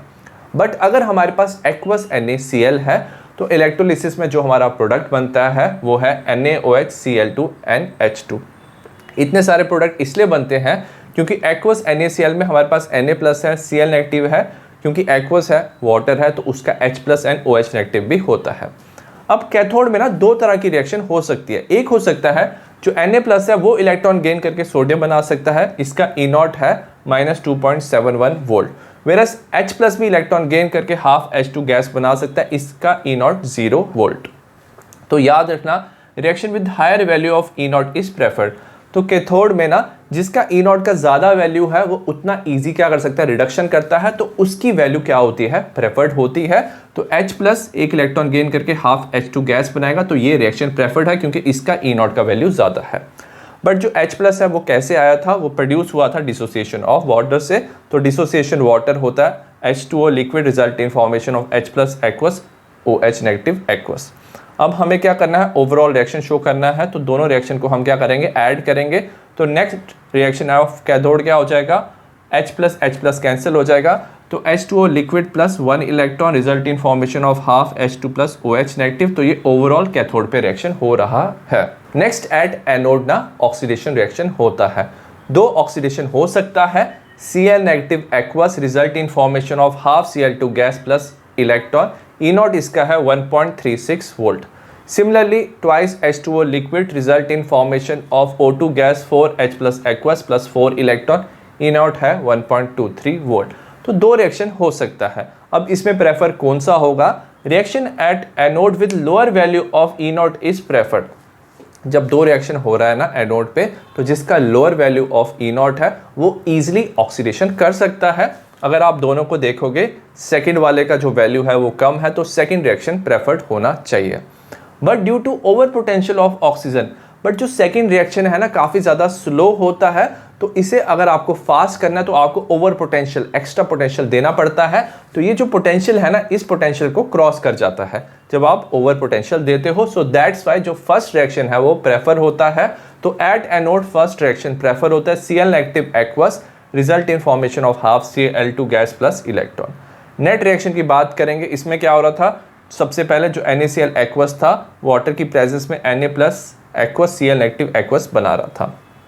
कैथोड पे क्या हो रहा है, जो H2 है इलेक्ट्रॉन गेन करके हाफ H2 OH नेगेटिव बना रहा है, और एनोड पे Cl नेगेटिव एक्वस क्या बना रहा है, हाफ Cl2 प्लस इलेक्ट्रॉन। अगर आप सबको ऐड कर लोगे तो हमारा नेट रिएक्शन बन जाएगा NaCl एक्वस प्लस H2O, यहाँ पे Cl इलेक्ट्रॉन कैंसिल हो जाएगा, बनेगा हमारा Na plus aqueous OH negative aqueous half H2 half Cl2। इन दोनों को कंबाइन करके आप NaOH बना सकते हो। तो ये नेट रिएक्शन होगा when you have aqueous NaOH in electrolysis. Next है during electrolysis of sulphuric acid, अगर आपके पास सल्फ्यूरिक एसिड है उसकी इलेक्ट्रोलिसिस करते हो तो याद रखना जो कैथोड है उस पर H प्लस इलेक्ट्रॉन गेन करके ना half H2 hydrogen gas release होता है, वेरएस एनोड ये डिपेंड करता है। अगर आपके पास डाइल्यूट H2SO4 है तो इसमें क्या होता है, एट द एनोड जो वाटर है liquid result in formation of O2 4H++ 4 electron, E not होता है 1.23 वोल्ट। वेयर एज अगर आपके पास कंसंट्रेटेड H2SO4 है तो एनोड पे क्या रिएक्शन होता है, SO4 2 negative result in formation of H2O8 2 negative plus 2 electron, और इसका ई नॉट होता है 1.96 वोल्ट। नेक्स्ट है बैटरीज। ये एक सेल होता है और battery that we employ as a source of electrical energy, तो बैटरीज को हम सेल भी कहते हैं। तो इससे ना हमें इलेक्ट्रिकल एनर्जी मिलता है, और ये बेसिकली क्या होता है, एक गैल्वेनिक सेल होता है। अब जो केमिकल एनर्जी होती है ना रिडॉक्स रिएक्शन से, वो इसमें कन्वर्ट होता है इलेक्ट्रिकल एनर्जी में। अब जो बैटरी होना चाहिए ना रीजनेबली लाइट, ये लाइट होना चाहिए है, कॉम्पैक्ट होना चाहिए है, और इसका जो वोल्टेज है should not vary appreciably during its use. तो जब हम इसे यूज कर रहे हैं ना तो इसका जो वोल्टेज है वो फ्लक्चुएट नहीं करना चाहिए, तो वो कांस्टेंट रहना चाहिए। अगर हम बात करें, दो तरह की बैटरीज होती हैं। सबसे पहला है primary batteries. This type of batteries become dead over a period of time. तो जब आप इस तरह की बैटरी को यूज करते हो over a period of time ये डेड हो जाता है, मतलब इसका वोल्टेज जीरो हो जाता है, एंड केमिकल रिएक्शन स्टॉप। तो जो भी इसमें केमिकल रिएक्शन होता है वो स्टॉप हो जाता है। They can not B recharge, तो इसे हम वापस रिचार्ज नहीं कर सकते, और यूज्ड अगेन, तो इसको वापस भी यूज नहीं कर सकते हैं। तो प्राइमरी बैटरी को सिर्फ हम एक ही बार यूज कर सकते हैं। सबसे पहला प्राइमरी बैटरी है ड्राई सेल, इसे हम लैक्लांज सेल भी कहते हैं। इसका साइज ना स्मॉल होता है, तो इसे यूज करते हैं ट्रांजिस्टर एंड क्लॉक में। सबसे पहले जो सेल है कंसिस्ट करता है zinc container that act as a anode. तो जिंक का कंटेनर होता है, जिंक का कप होता है, तो ये जो कंटेनर कप है ये एनोड की तरह काम करता है, इसी में ऑक्सीडेशन होता है। नेक्स्ट जो कैथोड है ये कार्बन ग्रेफाइट रॉड है, तो कार्बन की रॉड है in form of graphite surrounded by powder manganese dioxide, तो इसे सराउंड करता है मैग्नीज डाइऑक्साइड एंड कार्बन, तो ये एज ए कैथोड काम करता है, और इसमें ना मैग्नीज डाइऑक्साइड की ही रिडक्शन होती है। The space between the electrode, अब इलेक्ट्रोड्स के बीच में स्पेस है, इसे फिल करते हैं by moist paste of ammonium chloride and zinc chloride. अब ये जो अमोनियम क्लोराइड और जिंक क्लोराइड है एज ए इलेक्ट्रोलाइट काम करते हैं, तो इसके बीच में भी इलेक्ट्रिसिटी क्या होती है, कंडक्ट होती है विद इन द सेल। अब रिएक्शन की बात करेंगे, एनोड पे ऑक्सीडेशन होता है, तो zinc solid convert a to Zn2+ plus 2 electron. Whereas cathode में क्या होता है, रिडक्शन होता है, तो MnO2 plus NH4 plus, NH4 plus कहाँ से आया, NH4Cl से, plus 1 electron result in formation of MnOOH plus NH3।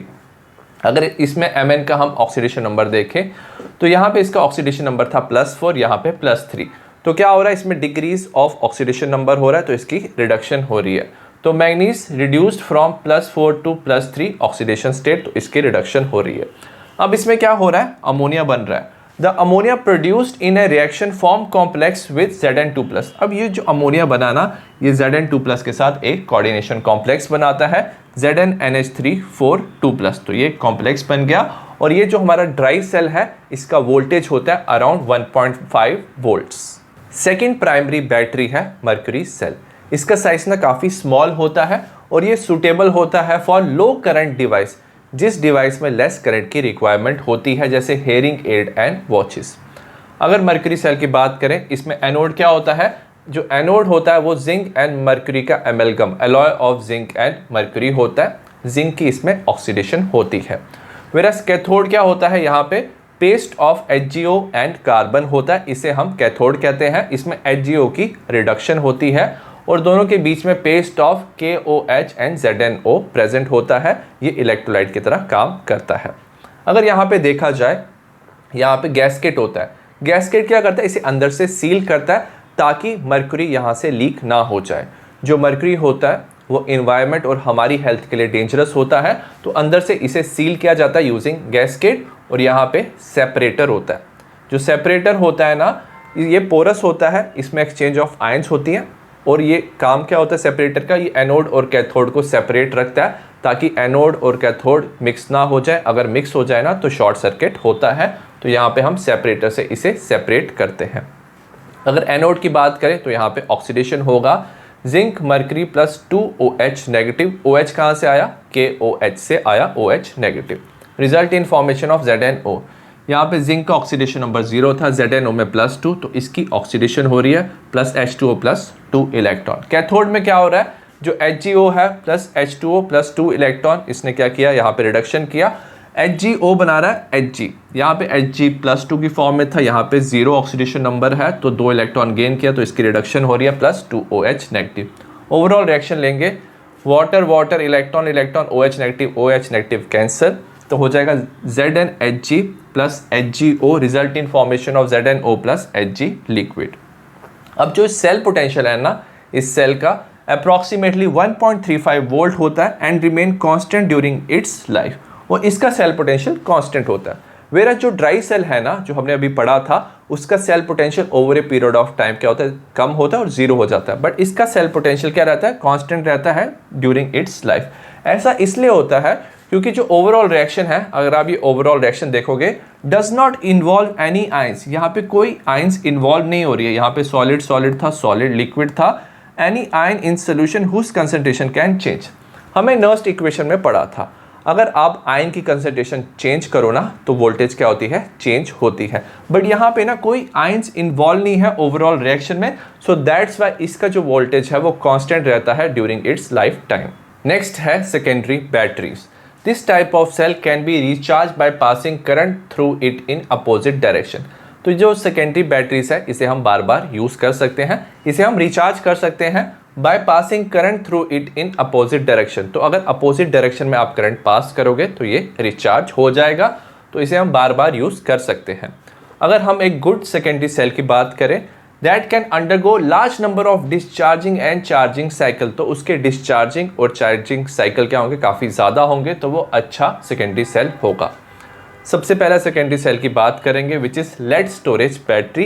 ये यूज़ होता है ऑटोमोबाइल्स एंड इन्वर्टर्स में।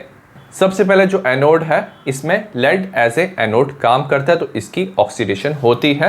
कैथोड में क्या होता है, grid of lead packed with lead dioxide, तो लेड के साथ इसमें लेड डाइऑक्साइड भी प्रेजेंट होता है, और लेड डाइऑक्साइड की इसमें क्या होती है, रिडक्शन होती है। अगर इलेक्ट्रोलाइट की बात करें तो इसमें 38% सोल्यूशन ऑफ सल्फ्यूरिक एसिड होता है, और जो 38% होता है बाय मास होता है, तो ये इलेक्ट्रोलाइट की तरह काम करता है। अगर हम लेड स्टोरेज बैटरी की बात करें तो एनोड पे नेगेटिव चार्ज होता है, लेड ग्रिड जो है फिल्ड विथ स्पॉन्जी लेड, इसमें स्पॉन्जी लेड होता है जिसकी ऑक्सीडेशन होती है। वेरस कैथोड पे पॉजिटिव चार्ज है, lead grid filled with PbO2, इसमें PbO2 होता है जिसकी रिडक्शन होती है, और हमारा 38% H2SO4 सोल्यूशन जो इलेक्ट्रोलाइट की तरह काम करता है। सबसे पहले एनोड पे क्या होता है, ये जो लेड है ना, कंबाइन करता है SO4 2 नेगेटिव, ये H2SO4 से आया, result in formation of PbSO4 plus 2 electron. Lead को देखो, इसमें ऑक्सीडेशन नंबर 0 है, यहाँ पे हो जाएगा +2, तो इसकी क्या हो रही है, ऑक्सीडेशन हो रही है। वेरस कैथोड में अगर आप देखोगे यहाँ पे PbO2 है, PbO2 कंबाइन करेगा SO4 2 नेगेटिव 4H+ के साथ plus 2 electron, result in formation of twice PbSO4 plus 2 H2O। इसमें अगर आप देखोगे यहाँ पे Pb का ऑक्सीडेशन नंबर +4 है, यहाँ पे +2 हो गया, ऑक्सीडेशन नंबर डिक्रीज हो रहा है, तो यहाँ पे रिडक्शन हो रही है। ओवरऑल रिएक्शन देखेंगे, इन दोनों रिएक्शन को हम क्या करेंगे, ऐड करेंगे, इलेक्ट्रॉन इलेक्ट्रॉन कैंसिल हो जाएंगे, result in formation of Pb solid, PbO2 solid, twice H2SO4 aqueous, twice of PbSO4 solid plus 2 H2O liquid. तो ओवरऑल क्या हो रहा है, जैसे ये रिएक्शन हो रही है, H2SO4 की कंसंट्रेशन भी क्या हो रही है, डिक्रीज हो रही है, तो ये प्रोडक्ट में कन्वर्ट हो रहा है। तो on charging the battery the reaction is reverse, तो अगर आप इसे चार्ज करोगे तो ये दोनों रिएक्शन क्या हो जाएंगी, रिवर्स हो जाएंगी। एनोड और कैथोड दोनों में PbSO4 बन रहा था, तो क्या होगा, एनोड पे जो PbSO4 है वो कन्वर्ट हो जाएगा Pb में, वेरस कैथोड में PbSO4 PbO2 में कन्वर्ट हो जाएगा। जब आप इसे क्या करोगे, रिवर्स कर दोगे, इसकी चार्जिंग करोगे, और साथ में क्या होगा, H2SO4 की जो कंसंट्रेशन है वो भी वापस इंक्रीज हो जाएगी। नेक्स्ट सेकेंडरी बैटरी है निकल कैडमियम बैटरी। इसमें एनोड होता है कैडमियम, कैथोड होता है metal grid containing NiO2, electrolyte KOH या NaOH हो सकता है। ओवरऑल रिएक्शन में CD solid, NiOH thrice, OH कहाँ से आएगा, KOH से आएगा, तो NiOH thrice, result in formation of CDO NiOH twice plus H2O। तो ओवरऑल ये जो बैटरी होती है, याद रखना इसकी लॉन्गर लाइफ होती है than the lead storage battery, और ये ज़्यादा एक्सपेंसिव होता है as compare to lead storage battery to manufacture. Next है fuel cell. The conventional method, जो मोस्ट कॉमन मेथड है ना, जिसमें हम फ्यूल की एनर्जी को इलेक्ट्रिकल एनर्जी में कन्वर्ट करते हैं, तो उसमें क्या होता है, the conventional method of conversion of chemical energy of a fuel into electrical energy involves combustion of fuel to liberate heat. तो हम ना फ्यूल का कंबशन करते हैं जिससे हीट लिबरेट होता है। The heat energy so produce is use to generate steam. तो उसी हीट एनर्जी से ना स्टीम जनरेट किया जाता है फॉर स्पिनिंग द टर्बाइन, और जिससे इलेक्ट्रिसिटी प्रोड्यूस होता है। तो थर्मल प्लांट में ये मोस्ट कॉमन मेथड है जिससे हम फ्यूल की एनर्जी को इलेक्ट्रिकल एनर्जी में कन्वर्ट करते हैं, बट ये एक मेजर सोर्स ऑफ पोल्यूशन है। बट अभी हम ना फ्यूल सेल भी यूज कर सकते हैं। तो इसमें क्या होता है, the cell which convert chemical energy of a fuel. तो हमारे पास एक ऐसा सेल है जो केमिकल एनर्जी ऑफ फ्यूल को डायरेक्टली कन्वर्ट करता है इलेक्ट्रिकल एनर्जी में, तो इसे फ्यूल सेल कहते हैं। और ये एक तरह के गैल्वेनिक सेल होते हैं जिसमें हम फ्यूल यूज कर सकते हैं, हाइड्रोजन, मीथेन, मिथेनॉल, इन्हें हम यूज कर सकते हैं। Reactant are fed continuously in the electrode. तो इलेक्ट्रोड में ना हम रिएक्टेंट ना कॉन्टिन्यूसली उसमें डालते हैं, and the product are continuously remove from the electrolyte component. और प्रोडक्ट को हम कॉन्टिन्यूसली रिमूव करते हैं इलेक्ट्रोलाइट के कंपोनेंट से। सो एज ए रिजल्ट जो फ्यूल सेल है वो कॉन्टिन्यूसली वर्क करता रहता है। नेक्स्ट है हाइड्रोजन ऑक्सीजन फ्यूल सेल। ये जो फ्यूल सेल है ना, ये अपोलो स्पेस प्रोग्राम में भी यूज किया गया था। अब इसमें ना हाइड्रोजन ऑक्सीजन की रिएक्शन होती है और ना वाटर वेपर्स बनते हैं। The water vapour produce during the reaction, उसे कंडेंस किया गया और उसे ऐड किया गया वाटर सप्लाई फॉर एस्ट्रोनॉट। अगर फ्यूल सेल की बात करेंगे, इसमें क्या होता है, पोरस कार्बन के इलेक्ट्रोड्स प्रेजेंट होते हैं और इसमें ना कैटलिस्ट डाला जाता है। Palladium metal are incorporated in the electrode. तो इलेक्ट्रोड में ना प्लेडियम मेटल डाला जाता है जो कैटलिस्ट की तरह काम करता है, और वो क्या करता है, इंक्रीज करता है रेट ऑफ इलेक्ट्रोड रिएक्शन। तो इलेक्ट्रोड की रिएक्शन को फास्टर करता है। अब हाइड्रोजन यहाँ से, ऑक्सीजन यहाँ से बबल किया जाता है through the electrode into the electrolyte. अब यहाँ पे इलेक्ट्रोलाइट लिया जाता है एक्वस सोल्यूशन ऑफ NaOH। अब जहाँ से हाइड्रोजन इनकॉर्पोरेट किया जाता है, वहाँ के कार्बन इलेक्ट्रोड पे एनोड आता है माइनस साइन, और यहाँ पे कैथोड प्लस साइन। तो कैथोड पे क्या रिएक्शन होता है, जो ऑक्सीजन है वो 2 वाटर के साथ कंबाइन करके +4 electron, result in formation of 4 OH negative. तो यहाँ पे क्या हो रहा है, रिडक्शन हो रहा है। तो कैथोड पे यहाँ पे पॉजिटिव चार्ज होता है, वेरस एनोड पे 2H2 + 4 OH negative, result in formation of 4H2O + 4 electron. तो यहाँ पे ये एनोड होता है, यहाँ पे ऑक्सीडेशन होता है। अगर ओवरऑल रिएक्शन की बात की जाए, यहाँ पे 4 OH negative 4 OH negative cancel, 4 electron cancel, यहाँ पे 2H2O है, यहाँ पे 4H2O है, कैंसिल करोगे तो यहाँ पे 2H2O बचेगा। तो ओवरऑल रिएक्शन हो जाएगा 2H2 + O2 result in formation of 2H2O, तो यहाँ पे H2O बनेगा। अगर ओवरऑल एफिशिएंसी की बात की जाए तो कितना % जो फ्यूल की एनर्जी है वो इलेक्ट्रिसिटी में कन्वर्ट हो रहा है, तो इसकी एफिशिएंसी है 70%, वेयरएज थर्मल पावर प्लांट का जो एफिशिएंसी था वो सिर्फ 40% था, और ये ना पोल्यूशन फ्री भी होता है। नेक्स्ट है corrosion, the process of slow conversion of metals. तो इसमें ना मेटल स्लोली कन्वर्ट होता है into their undesirable compound. Undesirable compound में कन्वर्ट होता है, यूजली वो ऑक्साइड होता है। जब उसकी रिएक्शन होती है मॉइस्चर से and other gases present in the atmosphere, तो कोरोजन होता है। एग्जाम्पल है rusting of iron, tarnishing of silver, development of green coat on silver and bronze. अगर कोरोजन की बात की जाए ना, तो इसमें ना मेटल ऑक्सीडाइज होता है by loss of electron to oxygen, और इसमें उसका ऑक्साइड्स बनते हैं। सबसे पहला हम बात करेंगे कोरोजन ऑफ आयरन, जिसे हम रस्टिंग कहते हैं। इसमें क्या होता है, जो इम्प्योर मेटल सरफेस है ना, वो बिहेव करता है like a small electrochemical cell. तो एक छोटा इलेक्ट्रोकेमिकल सेल की तरह ये बिहेव करता है इन presence of water containing dissolve oxygen and CO2। अब ये जो मॉइस्चर है जिसमें डिजॉल्व ऑक्सीजन एंड CO2 है, वो कॉन्स्टिट्यूट करते हैं इलेक्ट्रोलिटिक कंपोनेंट। तो हमने अभी पढ़ा ये एक इलेक्ट्रोकेमिकल सेल की तरह बिहेव करता है। तो इसमें जो इलेक्ट्रोलाइट है वो क्या है, मॉइस्चर जिसमें CO2 एंड ऑक्सीजन प्रेजेंट है। अगर हम रिएक्शन की बात करेंगे during rusting, at a particular spot, एक पर्टिकुलर स्पॉट पे ऑक्सीडेशन होता है, तो एनोड की तरह काम करता है। जो Fe सॉलिड है कन्वर्ट होता है Fe2++ 2 इलेक्ट्रॉन में। E0 ऑफ Fe2+2 Fe होता है -0.44 वोल्ट्स। अब ये जो Fe2+ आयन जो अभी बने हैं ना, दे गो इनटू द सोल्यूशन। हमें पता है वाटर ड्रॉपलेट की फॉर्म में प्रेजेंट हो सकता है, तो उस सोल्यूशन में Fe2+ आयन जाते हैं और ये जो इलेक्ट्रॉन लॉस्ट है ना, they are push through in the metal, ये ना मेटल में मूव करते हैं टुवर्ड्स द कैथोडिक साइड। अब कैथोड में क्या होता है? The reduction of dissolve oxygen to H2O, तो ऑक्सीजन की रिडक्शन होती है H2O में in presence of H+ ion in the electrolytic solution. तो इलेक्ट्रोलिटिक सोल्यूशन में H+ आयन होती है, उसकी प्रेजेंस में O2 H2O में कन्वर्ट होता है। तो कैथोड में oxygen +4 H++4 electron result in formation of 2H2O, E0 of H+O2 H2O 1.23 volts. अभी H+ कहाँ से आया? H+ ions are believe to be form by dissolution of CO2, तो CO2 डिसॉल्व कर सकता है वाटर में, या अदर एसिडिक ऑक्साइड जैसे SO2 NO2, ये भी वाटर में डिसॉल्व करके ना फ्रॉम एटमॉस्फेयर ये H+ प्रोड्यूस कर सकते हैं। जैसे एग्जांपल देखते हैं, CO2 H2O के साथ ना जब कंबाइन होता है तो H2CO3 हमारा कार्बोनिक एसिड बनता है, जो डिसोसिएट करके H+HCO3 नेगेटिव बनाता है। तो अगर आपके पास कोई भी क्या है, CO2 है या अदर एसिडिक ऑक्साइड है, तो वाटर में डिसॉल्व करके वो H+ प्रोड्यूस कर सकते हैं और वही H+ ना कैथोड में यूज होता है।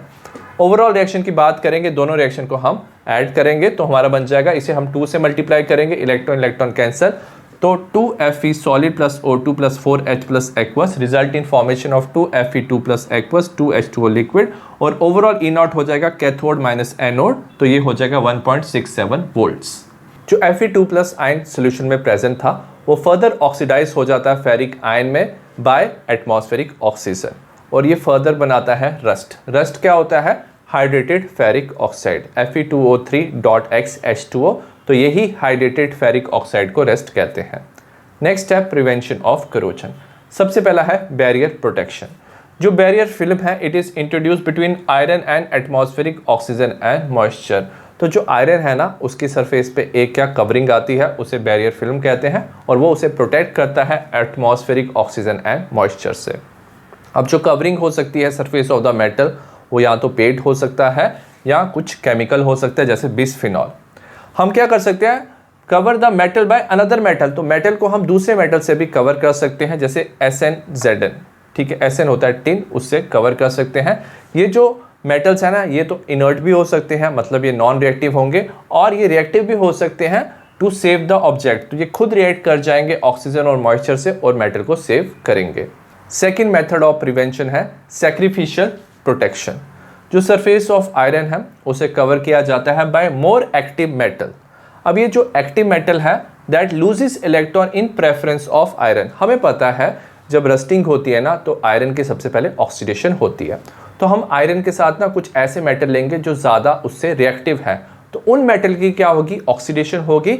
सो एज ए रिजल्ट जो sacrificial electrode of other metal है जैसे MgZn विच करोड इटसेल्फ, तो ये मेटल क्या करेंगे? खुद ऑक्सीडाइज हो जाएंगे एज कंपेयर टू आयरन, क्योंकि ये ज़्यादा रिएक्टिव होते हैं, तो इनकी ऑक्सीडेशन होगी, इनकी करोजन होगी, और ये क्या करेंगे? सेव करेंगे ऑब्जेक्ट को, तो आयरन को ये प्रोटेक्ट करेंगे और खुद ये करोड हो जाएंगे, तो इसे सैक्रिफिशियल प्रोटेक्शन कहते हैं। आई होप आपको इस चैप्टर का वन शॉट समझ आया हो। सिमिलर टाइप ऑफ वीडियोस आपको बाकी चैप्टर्स के मिल जाएंगे, डिस्क्रिप्शन में लिंक मिल जाएगा। See you in the next video, bye.